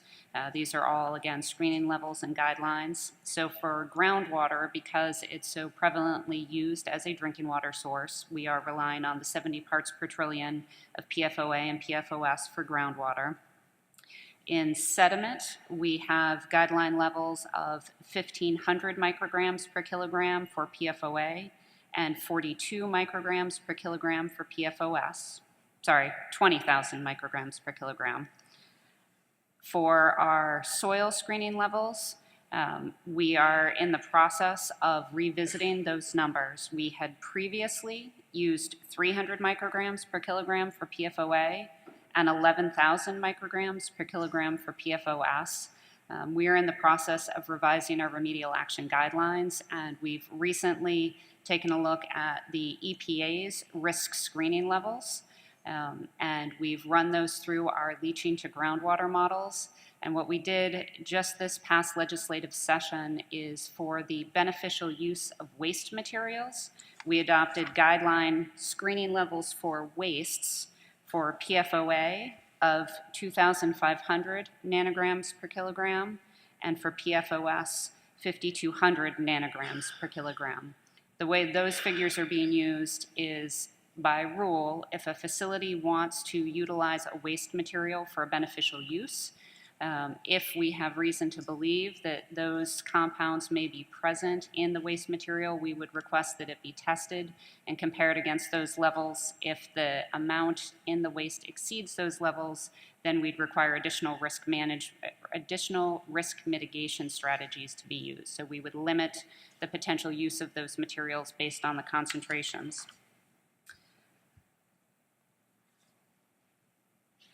That's it. Thanks, Melanie. Clark? So when this got going in 2016, we were very fortunate. We had an ATSDR grant that got us some health risk assessors who had toxicology background. We were able to use some information from Maine and come up with an initial screening level, and then when the health advisories came out, we were able to review those, and under the rulemaking authority of the state, we were able to make an enforceable standard for groundwater of the 70 parts per trillion for PFOA, PFOS, or the combination. Unfortunately, we no longer have the ATSDR grant and no longer have those personnel. We have been working with our legislators over the last two sessions to try and get more enforcement capability. There is a bill that has made it through our Senate and our House that we are looking for that would authorize us to set MCLs for PFOA, PFOS, PFHXS, and PFNA. Also to revisit our groundwater standards and start looking at surface water standards for those same four compounds. Most importantly, it authorizes us to hire a toxicologist and a health risk assessor, which would actually give us the capability to go do this. So we're very excited to get that bill signed and get moving out on that. Thank you. Nick? So as I kind of mentioned earlier, right now the state of Rhode Island has an enforceable standard for groundwater, which essentially mirrors the EPA health advisory of the 70 parts per trillion for PFOA and PFOS. And this came about because of that detection of public well. And we kind of immediately needed an enforceable standard that we could compel the potentially responsible party to clean up this release if necessary. And so the way our groundwater rules were written, there was somewhat of a loophole which we could get adopt an EPA health advisory as somewhat interim emergency measure. So that worked out very well for us. Our Department of Health has been using that same health advisory as an action limit for some of these public water systems to require treatment, things of that nature. But where it is right now, perhaps fortuitously, we're currently undergoing an overhaul of kind of all of the Department of Environmental Management regulations, after which we'll likely be opening up some of these for updates. And we're definitely keeping abreast of all the new information that's coming out, all the new toxicology values and things of that nature to hopefully be able to develop some standards for other media maybe later this year, and also perhaps update the existing groundwater standard if necessary. Terrific. Peter?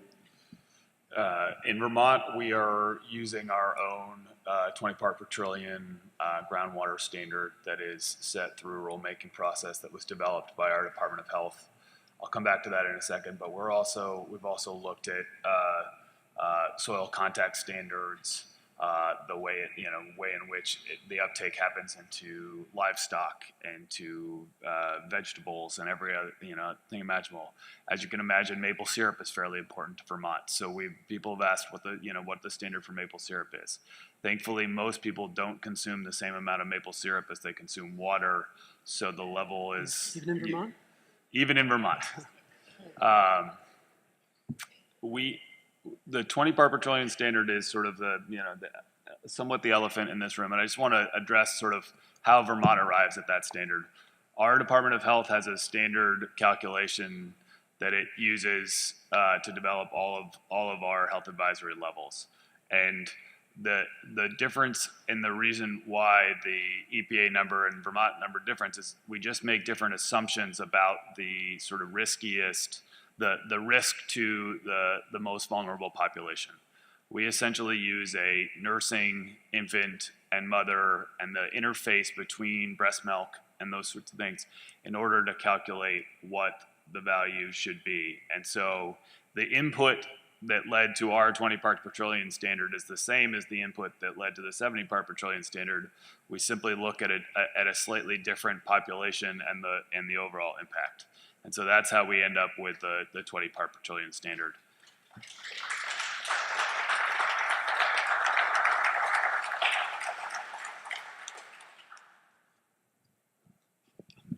All right, George. So in New York, we are currently using the 70 part per trillion EPA health advisory level for PFAS and PFOA. But very shortly, New York State's Drinking Water Quality Council is going to propose a lower MCL and have that officially promulgated. And it may include additional PFAS contaminants. And then based on the risk assumptions and exposure numbers that go along with that, we will shortly revise our Superfund regulations where our soil cleanup numbers are codified to follow the promulgation of an MCL. And I'm glad Peter mentioned other uptake receptors, because I neglected to mention fish tissue in my earlier remarks. Newburgh is an environmental justice community, and there's a fair amount of subsistence fishing that occurs, including at a city park that's located on their contaminated reservoir. And we took fish samples and found very high levels of PFOS in the fish tissue. And this, I want to be sure that everyone is aware that PFOS bioaccumulates in different ways than, say, PCBs. It doesn't bind to fat, it binds to blood proteins. So we're seeing PFOS in fish species that we don't typically see even PCBs. And I think that's another route of exposure, particularly in EJ communities, that we all need to be aware of. Thank you, George. So we've talked a lot about the challenges that you're facing related to PFAS and some of your anticipated next steps. I want to offer you the opportunity now to give us any direct input into EPA's management plan. Are there things off the top of your head that you would think would be the most important for us to focus on? We've heard a lot from the communities and the public, but I'd be really interested to hear what the states think on that.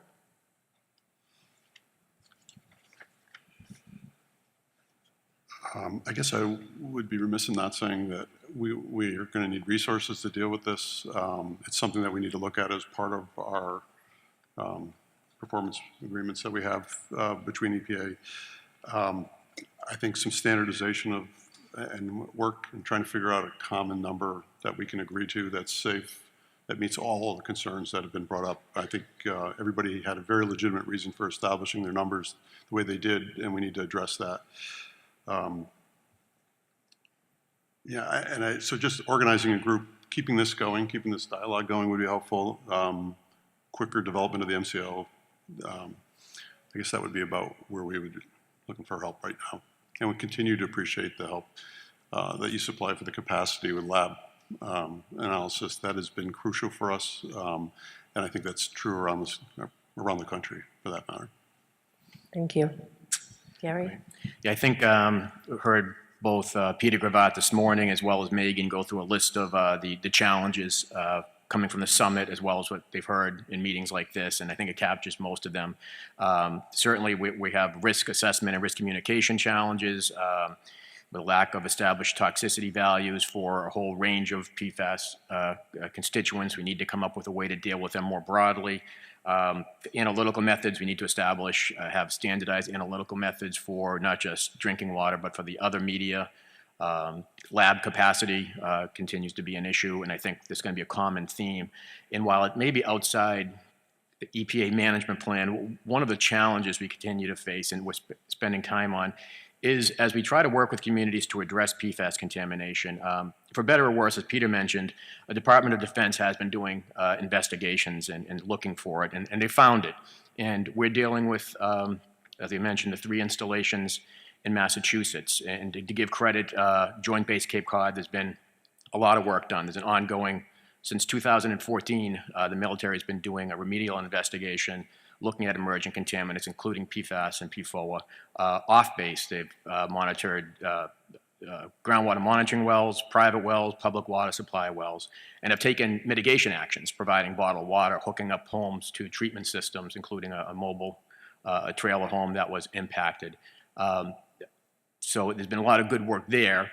We have some concerns because it's now, based on a memo coming out last fall, the DOD said DERP funding shouldn't be used at sites where DOD wasn't the only operator at the time of the PFAS and PFOA release, which means they have to shift it to Air National Guard operating funds, which is creating some concerns. There's obviously limited operating funds for DOD, for Air National Guard, and there are no funds programs right now for these activities, so it puts those really, I'd say, impressive actions into some jeopardy. At both at Fort Devens and Barnes, which you heard some about last night, the challenge we have is the communities have detected this in their drinking water wells at levels that exceed, some of the drinking water wells exceeding EPA's advisory level, and others now exceeding our action level. They've taken steps or are planning to take steps, short-term measures, whether it's blending, taking some wells, productive wells offline, bringing less efficient wells back online, and are taking steps to plan and implement treatment. AIR voted $4.2 million a few weeks ago to fund the treatment plant. But the basic premise of a Superfund program, as well as our state cleanup program, is that the responsible party should be the one bearing the cost of efforts to assess and remediate the contamination. And fully understanding DOD has specific challenges in terms of authorities and other things. If it was another party in Massachusetts, we'd be compelling them to take the action. And we have communities moving forward, taking what we think is a timely and appropriate action to try to address, to eliminate public exposures to the contamination. And again, the costs are being shifted to them. I think we need to try to find a way so that we potentially help DOD be able to take more timely action to address the contamination, and in circumstances where communities move forward and undertake the actions in a way that they feel is necessary, a way that they can gain some reimbursement, because right now that isn't an option under DOD's current authorities.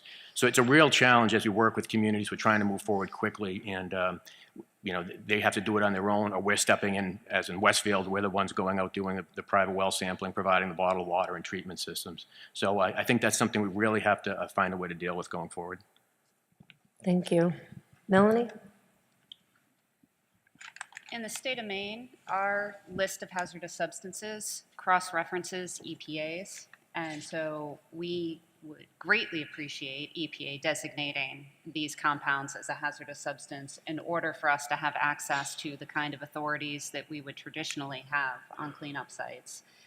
Interestingly, one of the public commenters last night provided a recommendation that EPA consider doing that as an interim final rule, and insinuated that that would enable you to make that immediately effective. So I don't know what that mechanism is, but would suggest that that's something worth looking into.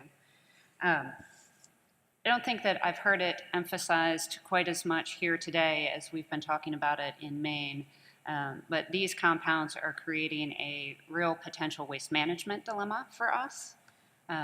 We're talking about these compounds being in landfills. Landfills generate leachate.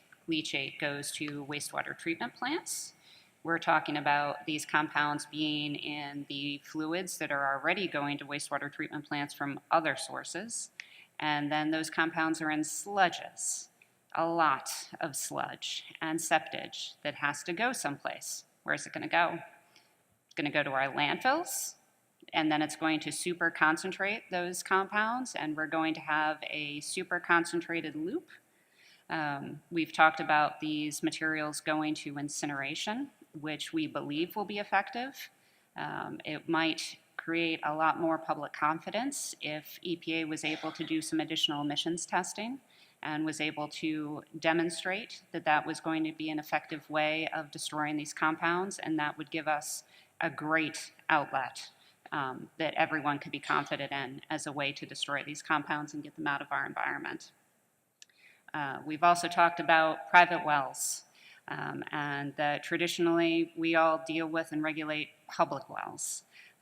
And so we usually get to private wells through our cleanup programs. This may be a time to think about, is there another way that through our regulatory agencies we can go direct to private wells and have an approach that targets the private wells specifically? Thank you. Thank you. Clark? Yeah, I'd really like to reinforce a couple things Melanie said. The integrated waste management system that has been so very effective, these compounds are different. The way they are traveling through that system, we have to figure out how to measure them, we have to figure out how to treat them, we have to figure out how to deal with them, and when do we divert materials outside of that integrated waste management system. This is a huge area of research. I know ORD is looking at it, but that we need help there. That's really complicated.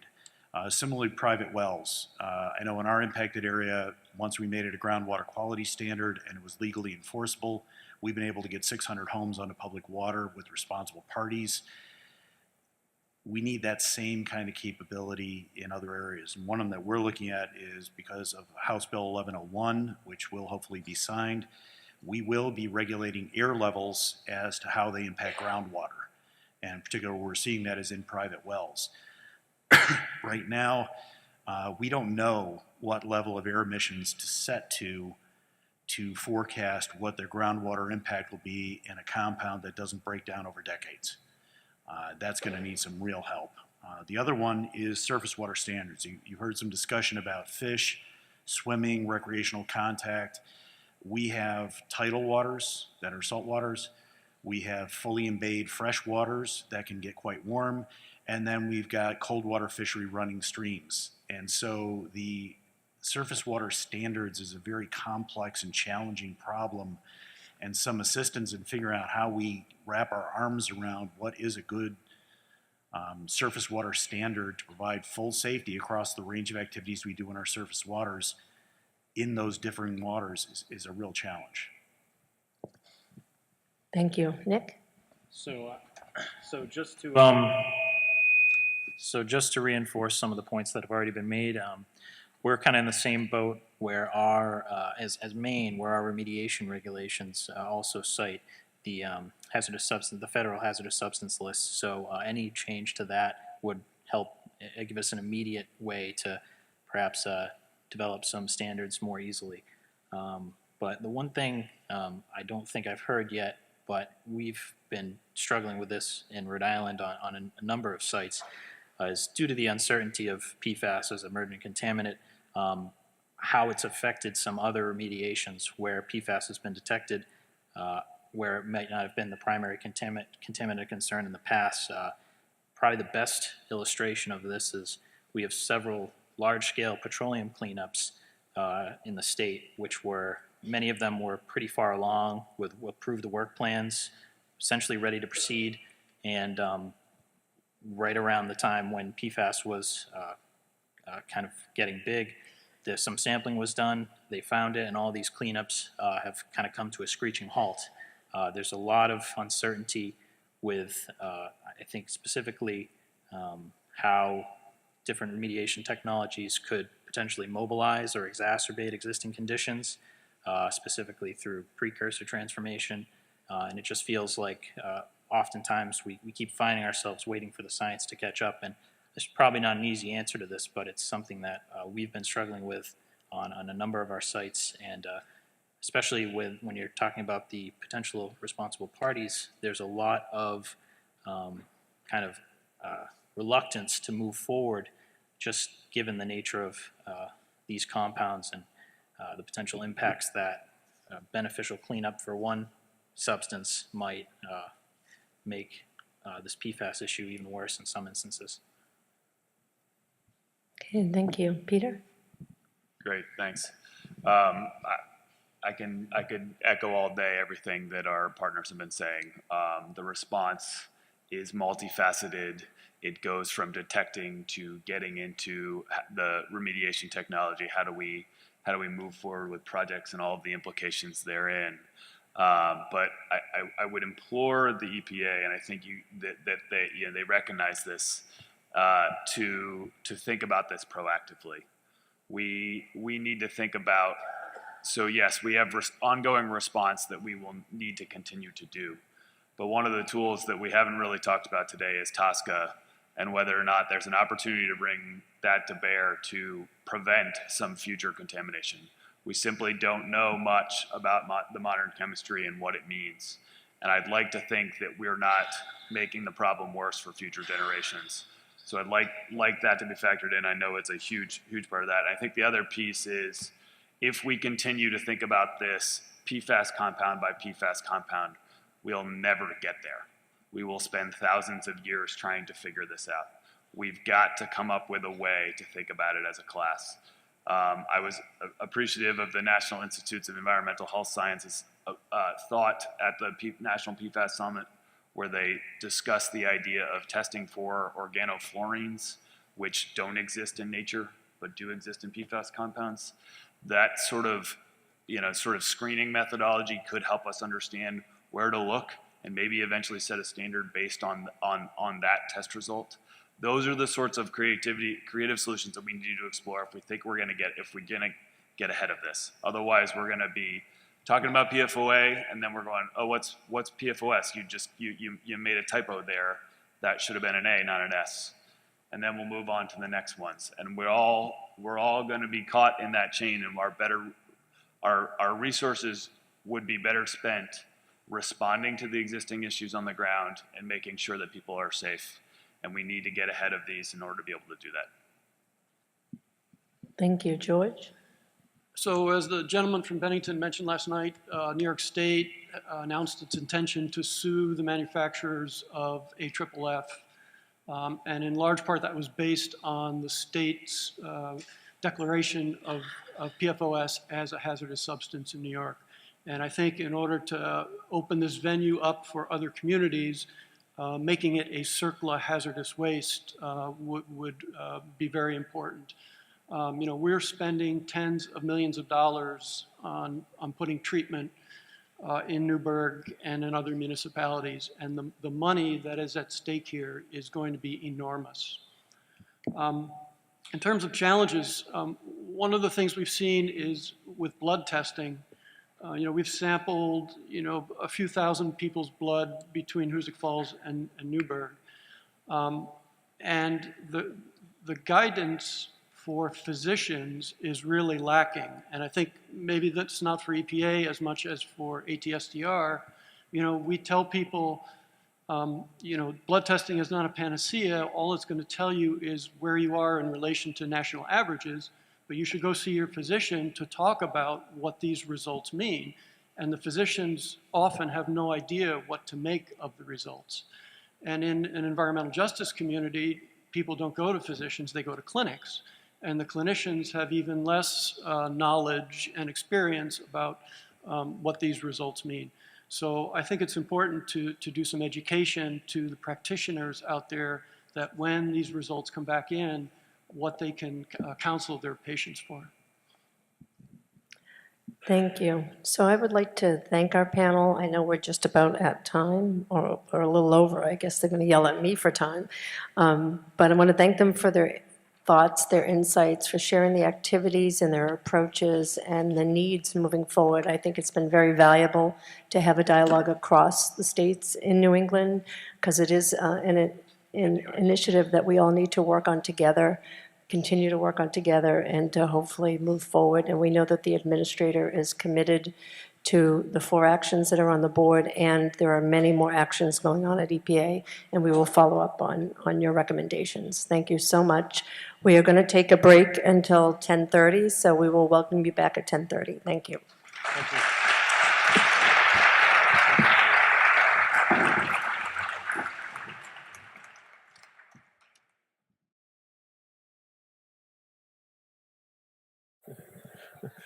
Okay, folks, we're going to get going. If you could take your seats again, that would be great.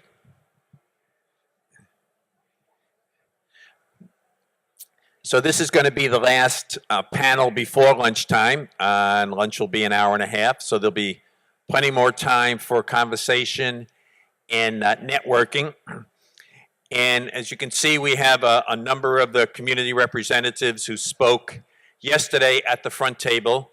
I am going to turn it over to Andrea Amico from Portsmouth, and she will introduce the rest of the citizens and then make the presentation. Thanks.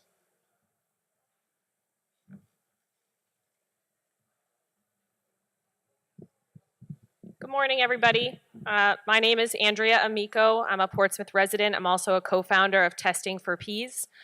I just first want to thank the EPA, Administrator Dunn, and Dr. Peter Grevalt for this opportunity to allow the community not only to share our stories last night, that was incredibly meaningful to folks that have been personally impacted by this contamination, but also for the opportunity today to present a community panel to all of you. Before we do that, I will be the only one presenting. In the interest of time, we want to make sure that we keep things on schedule.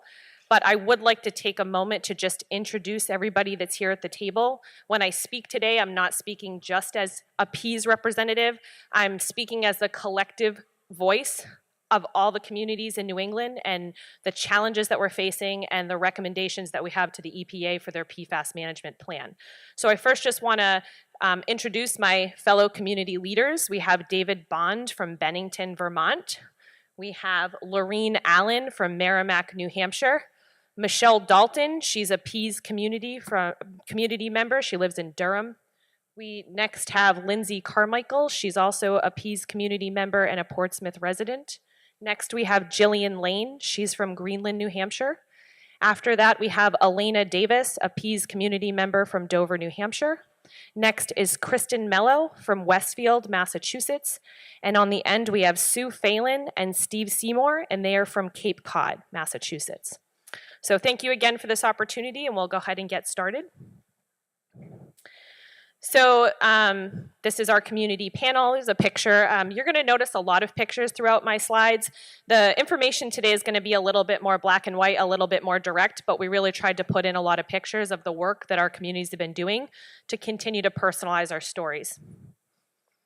What we're hoping to discuss today, we want to talk about the Region 1 PFAS impacted communities, kind of summarize some of the stories last night. We really want to talk about the challenges and the concerns the community groups are facing, and we really want to clearly spell out what the recommendations we have for the EPA for their PFAS management plan. So we'll start with community stories. This is a really cool tool. If anyone hasn't seen it yet, this is kind of a blown up version of the Environmental Working Group Interactive PFAS map. It launched about a year ago, and so this is honed in on New England, but certainly you can go and look at the entire United States. But what we're trying to reflect here, as you can see in New England, there's a lot of dots on that map. We have a concentrated area of PFAS contamination here in New England. But what we really want you to understand today is that we are more than just, dots on a map. We're real people, we're families, we're children, and we're dealing with this contamination, we're facing this contamination every day. We want you to understand that, and I think last night it was a great opportunity to really personalize our stories and share that. And here are some pictures of the community leaders that spoke last night and some of the logos of their groups that they've highly organized over the last several years in the face of PFAS contamination. So what you may have gathered last night from all of those stories and certainly from the public comment is that we have many sources of PFAS in our communities. So we have military contamination sites, industrial sites like St. Gobain, landfills, airports, and firefighter training facilities. So even though we're all facing PFAS contamination, every site's a little bit unique in terms of how we became contaminated with PFAS, and we wanted to make sure you understood that. One of the things that I think was probably very, very relevant in the stories last night is that we've seen action steps and responses that have been inconsistent across New England communities. And some of that was highlighted today in the state panels when you hear the different states talking about their action plans. But one of the things that we've observed from the community perspective is there's been inconsistencies in blood testing programs that are provided to communities that have been impacted, inconsistencies in how filtration is determined for impacted residents. Remediation efforts have varied across New England. The ability to participate in health studies have also varied, and certainly regulations when we look at Vermont, and they've set a much lower standard of 20 parts per trillion. So in this slide, we talked a lot in our planning for this call about how can we demonstrate to the audience that we have experienced a variation and an inconsistent approach. And it was not an easy task. In our planning, it sounded easy, but then when we actually put the pen to the paper and tried to figure it out, it wasn't so easy to convey. And what we're really trying to show in this slide is community leaders, based on a score at the bottom, really tried to score what the action has been in their communities. And for us, it was hopefully to show a visual of the discrepancies of what we're experiencing across our communities in New England. One of the important things I think is great for the larger audience here to know is that last year, and I know there's a lot of familiar faces here, the community, in conjunction with Northeastern University, Silent Spring Institute, Toxic Action Center, we put on a conference, a very successful PFAS national conference at Northeastern last June that was very well attended. It was academics, lawyers, community organizers, epidemiologists, physicians, government officials. It was really a unique conference that hadn't been done before. And one of the things that came out of that conference that was incredibly positive was the formation of a national PFAS contamination coalition. And we were able to bring in several community leaders from across the country to present at that conference. So we formed last year as a result of the conference. In a year, our group has doubled. We now have 58 community leaders from 11 states and Guam that are part of our coalition. We have bi-monthly strategy calls and webinars to share best practices, strategize our leadership, and figure out how we can work together at the national level. Although we're all unique in our communities, at the end of the day, we all have a lot of common goals. We don't want these contaminants in our water. We're concerned about how they're impacting our health, and we need a unified approach from our government in how we're going to tackle these issues. Down at the bottom is a picture from that conference. The it's not super clear, but that's a group of people that attended the conference, certainly not everybody in the coalition, but just to give you an idea of where that came from and what we've been working on nationally. So now I want to go into community concerns and challenges. So a big concern that we have in community groups that PFAS are presumed safe until proven toxic. This is a really big issue for us because when we look at, you talk about those water reports that we get, you know, folks sometimes just focus on the PFAS and the PFOA and being under 70 parts per trillion. But we can look at all of the data on those samples and we can see that there's several other PFAS contaminants that are detected in our water at varying levels that aren't regulated. And we often ask our government officials and our healthcare providers, are these safe? Is it okay that we're drinking these contaminants too? And no one can give us a real clear answer. And that's a huge challenge for communities and poses a huge concern. The fact that we have a lack of federal health advisories for all PFAS, again, we cannot just focus on PFOS and PFOA. I think that's been a reoccurring theme here. We need to look at the whole family of chemicals because we're dealing with all of the chemicals. And there's also the concern of what aren't we testing for? We know there's over 3,000, so how many more are we exposed to? Another big concern for the community is that the current lifetime health advisories for PFOS and PFOA of 70 parts per trillion are too high, and they're not protective enough of public health in sensitive populations. I haven't met one single community member that feels comfortable in 70 parts per trillion and contaminants that bioaccumulate in your body. So you'll see in our recommendations, we want a much, much lower standard than 70 parts per trillion. We also run into the lack of health and toxicological data for all PFAS. Again, we're drinking many more contaminants than just PFOS and PFOA. We want to understand the health impacts, the toxicological data on that. We want to know what that means for our family. Not only what does each individual compound do to our body, but what is the combination of all of them doing to our body? That's a big concern. We're also concerned that there's multiple health effects impacting multiple systems in the body associated with PFAS exposure. So it's not just one area of health that we're worried about. I often get asked that question, what are you worried about for your children? I don't know. I feel like there's so many health effects associated with PFAS exposure that I don't know what I'm worried about. I think that's the worst part. I don't know. And oftentimes we hear from community members that, you know, we oftentimes hear from them every time they get sick, they question, geez, is this the water? I don't know. This doesn't seem normal. It just leaves folks feeling very uncertain. This has also, again, been a pretty common theme. Communities should not be financially responsible for the cost of alternative water supply, remediation, filtration, blood testing. We did not ask for this contamination to be in our water, to be in our bodies. We did not ask for this problem, and we certainly should not be the one paying for it. And we hear, you know, last night there was a person from the Water Association talking about the significant cost that this translates to ratepayers and things like that. That's completely unacceptable. This should not fall on the burden of communities to pay for this issue. Another big concern that we have is the replacement PFAS or the shorter chains. Are we replacing one evil with another? Are we, you know, I think the gentleman from Vermont said it best, you know, are we setting ourselves up 10 to 15 years from now to be in a similar situation with with shorter chain compounds?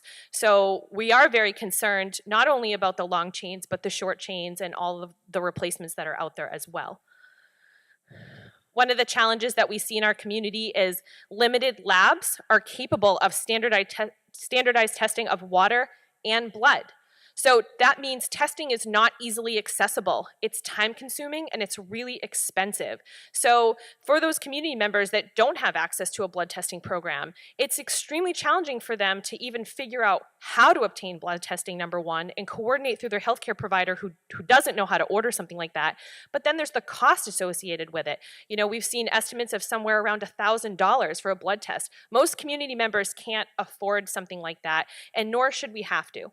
And then the same thing goes with the water testing. So there's a shortage of labs that can conduct water testing for folks. And when people want to even do their own water testing independent of the state, it's hard to find labs that you can trust. And they generally cost around $300 to $400 a sample. Again, that's out of range for some community members that don't have the extra resources to pay for that. We really want to highlight to you that the cost of PFAS is more than just remediation and filtration. It has significant economic consequences on individuals, businesses, and our entire society. So we heard last night from several people that want to retire, but their property values have decreased and they can't sell their homes. We've heard, particularly at the Pease Trade Port, businesses lack the ability to attract and retain talented employees and customers.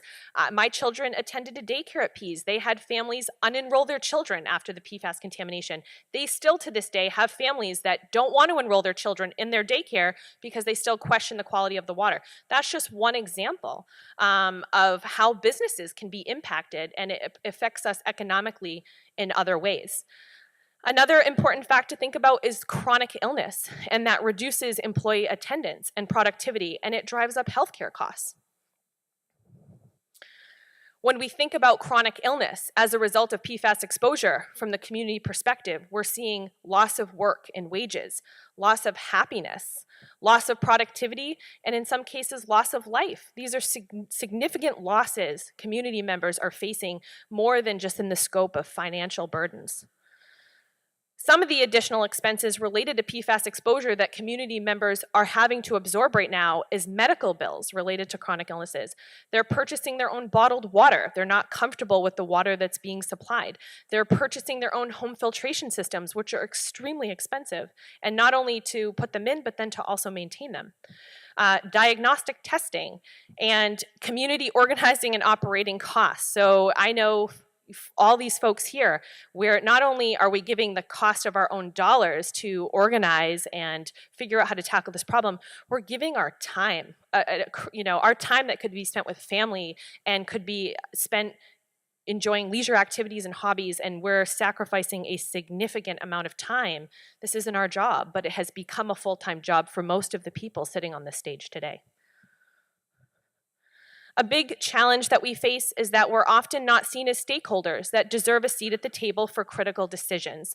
And this is a big problem. We really want folks in this room to recognize that community groups deserve a seat at the table. We should be valued just like every other state and federal partner.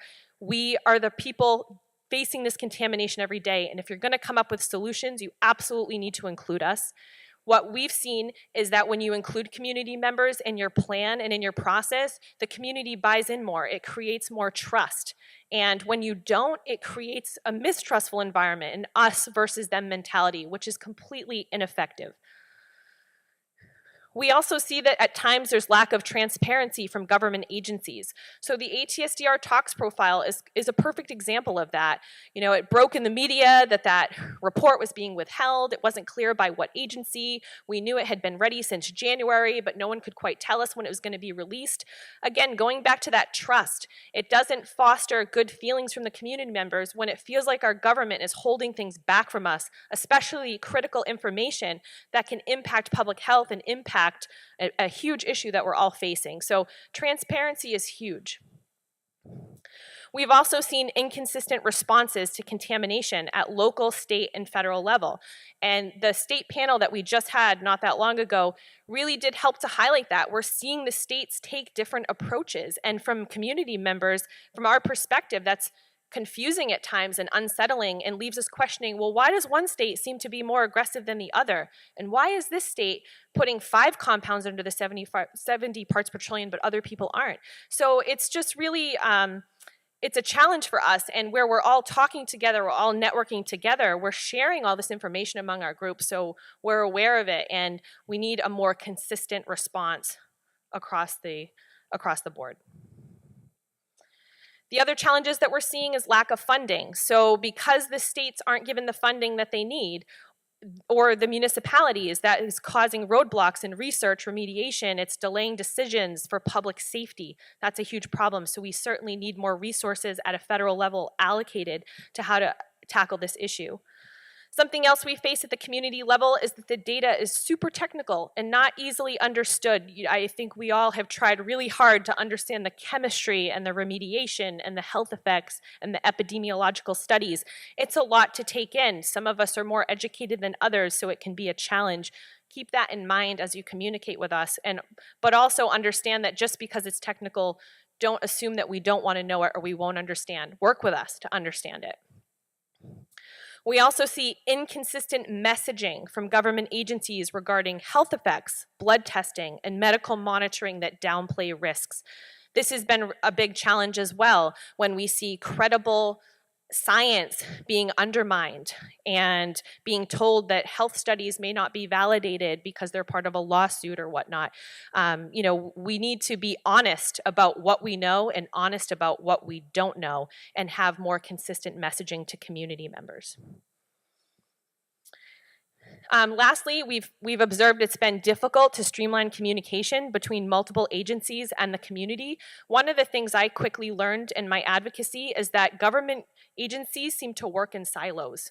So there's one group working on what they work on, there's somebody else working on what they work on, and it's oftentimes the agencies don't talk, and sometimes they're pointing fingers at each other. It leaves community groups really confused and frustrated. Who do we go to? Who can help us? If you don't do it, who should we talk to? And so really having a much more coordinated effort is absolutely critical.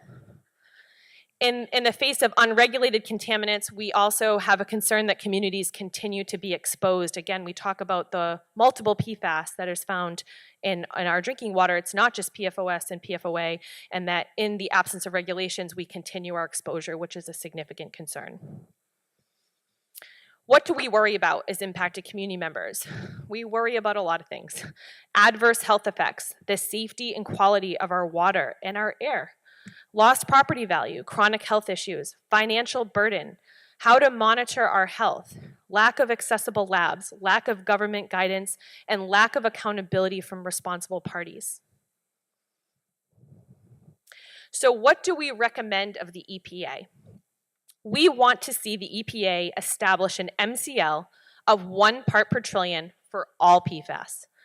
We feel that this will be the most protective of public health, and that it will also allow, and it goes down to my other point, that we treat this as an entire class. We cannot do this one contaminant at a time. That's been a reoccurring theme.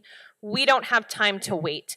And in most cases, we've just discovered our contamination a few years ago, but the contamination has been ongoing for decades. So we need a very strict regulatory guideline, and we need it now. We also need to classify PFAS as a hazardous substance. So we've heard from a lot of our state partners that will significantly help with holding polluters responsible and allowing them to take quicker action. We feel that at the community level, when things get tied up in the bureaucratic red tape of who's responsible and how do we find the resources, and we don't have the authority to do this, we feel that that could help significantly in getting our communities answers. And again, to the last point, we need to see this as a whole class. We don't have time to do one at a time. We also want to see improved lab analytical methods to test for many PFAS in the water and make those more accessible nationwide. Again, we see a variation across communities. What types of PFAS are they testing for? How many compounds? What are the detection limits? There's a huge variation across not only New England, but also nationally, and we compare notes. We compare all this information. So we need some more streamlined information. We also want to make it incredibly clear that we need the EPA to prioritize public health and not the chemicals when making critical regulatory decisions. So in the absence of unknown, err on the side of public health. I think I've often been heard saying, do not give these chemicals the benefit of the doubt. Give human health the benefit of the doubt. If we don't know if these chemicals are going to cause harm, we shouldn't allow them to be in our drinking water. We shouldn't allow them to build up in our body. So please prioritize the public health and not chemicals when making your regulatory decisions.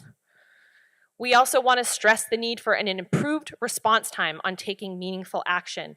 I think that one's really clear. We needed action 10 years ago. So we need it now, and we need it we need this to be extremely prioritized, and it's incredibly refreshing to hear the EPA say that they are going to take action, because that's exactly what we need.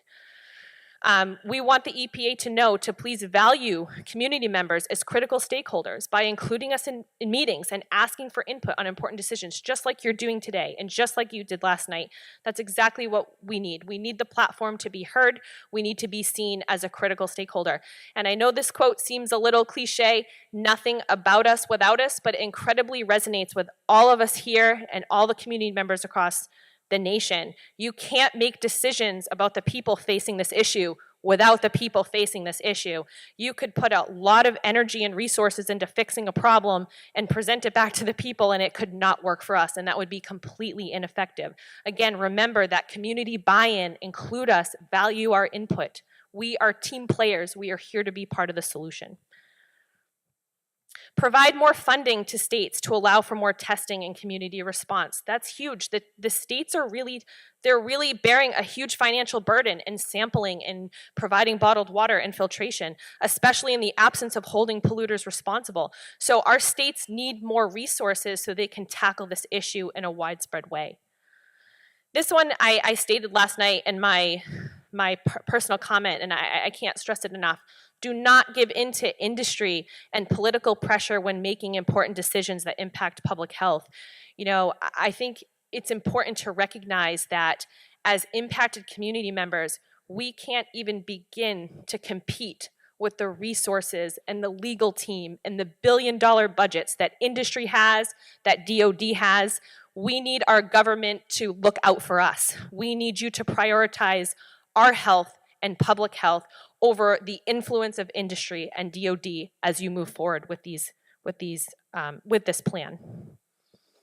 We also want you to work with DOD to find non-fluorinated firefighting foam alternatives to completely phase out the use of fluorinated foams.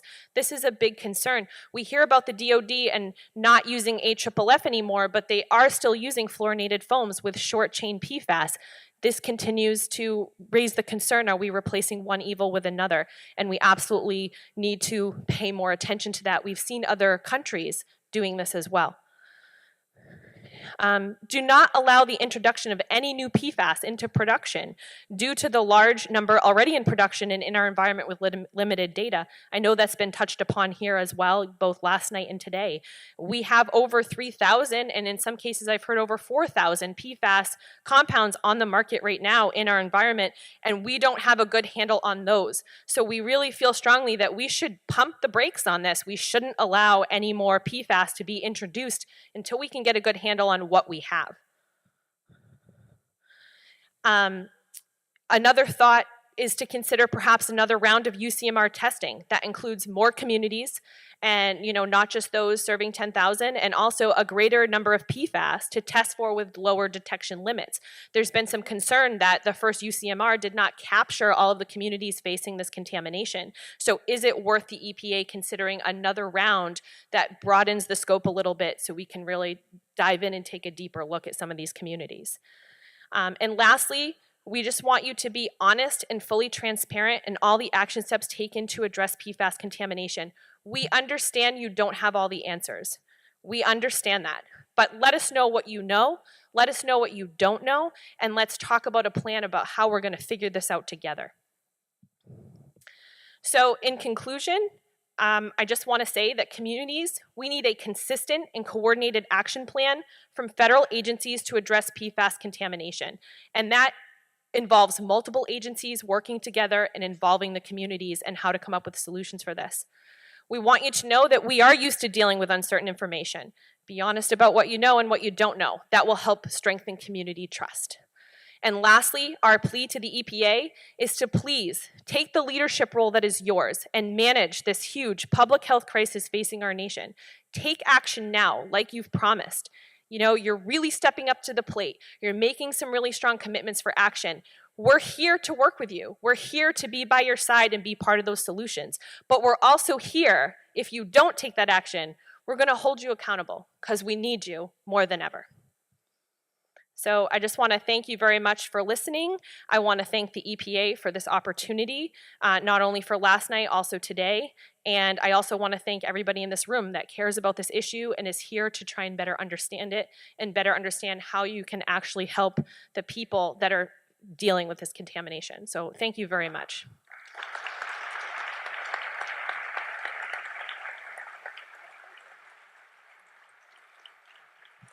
Okay, we're going to move into the lunch hour, so we have an hour and a half. I just want to again thank all the panel members. You know, this event would be really nothing without the community contribution. So enjoy lunch, and we'll see you this afternoon.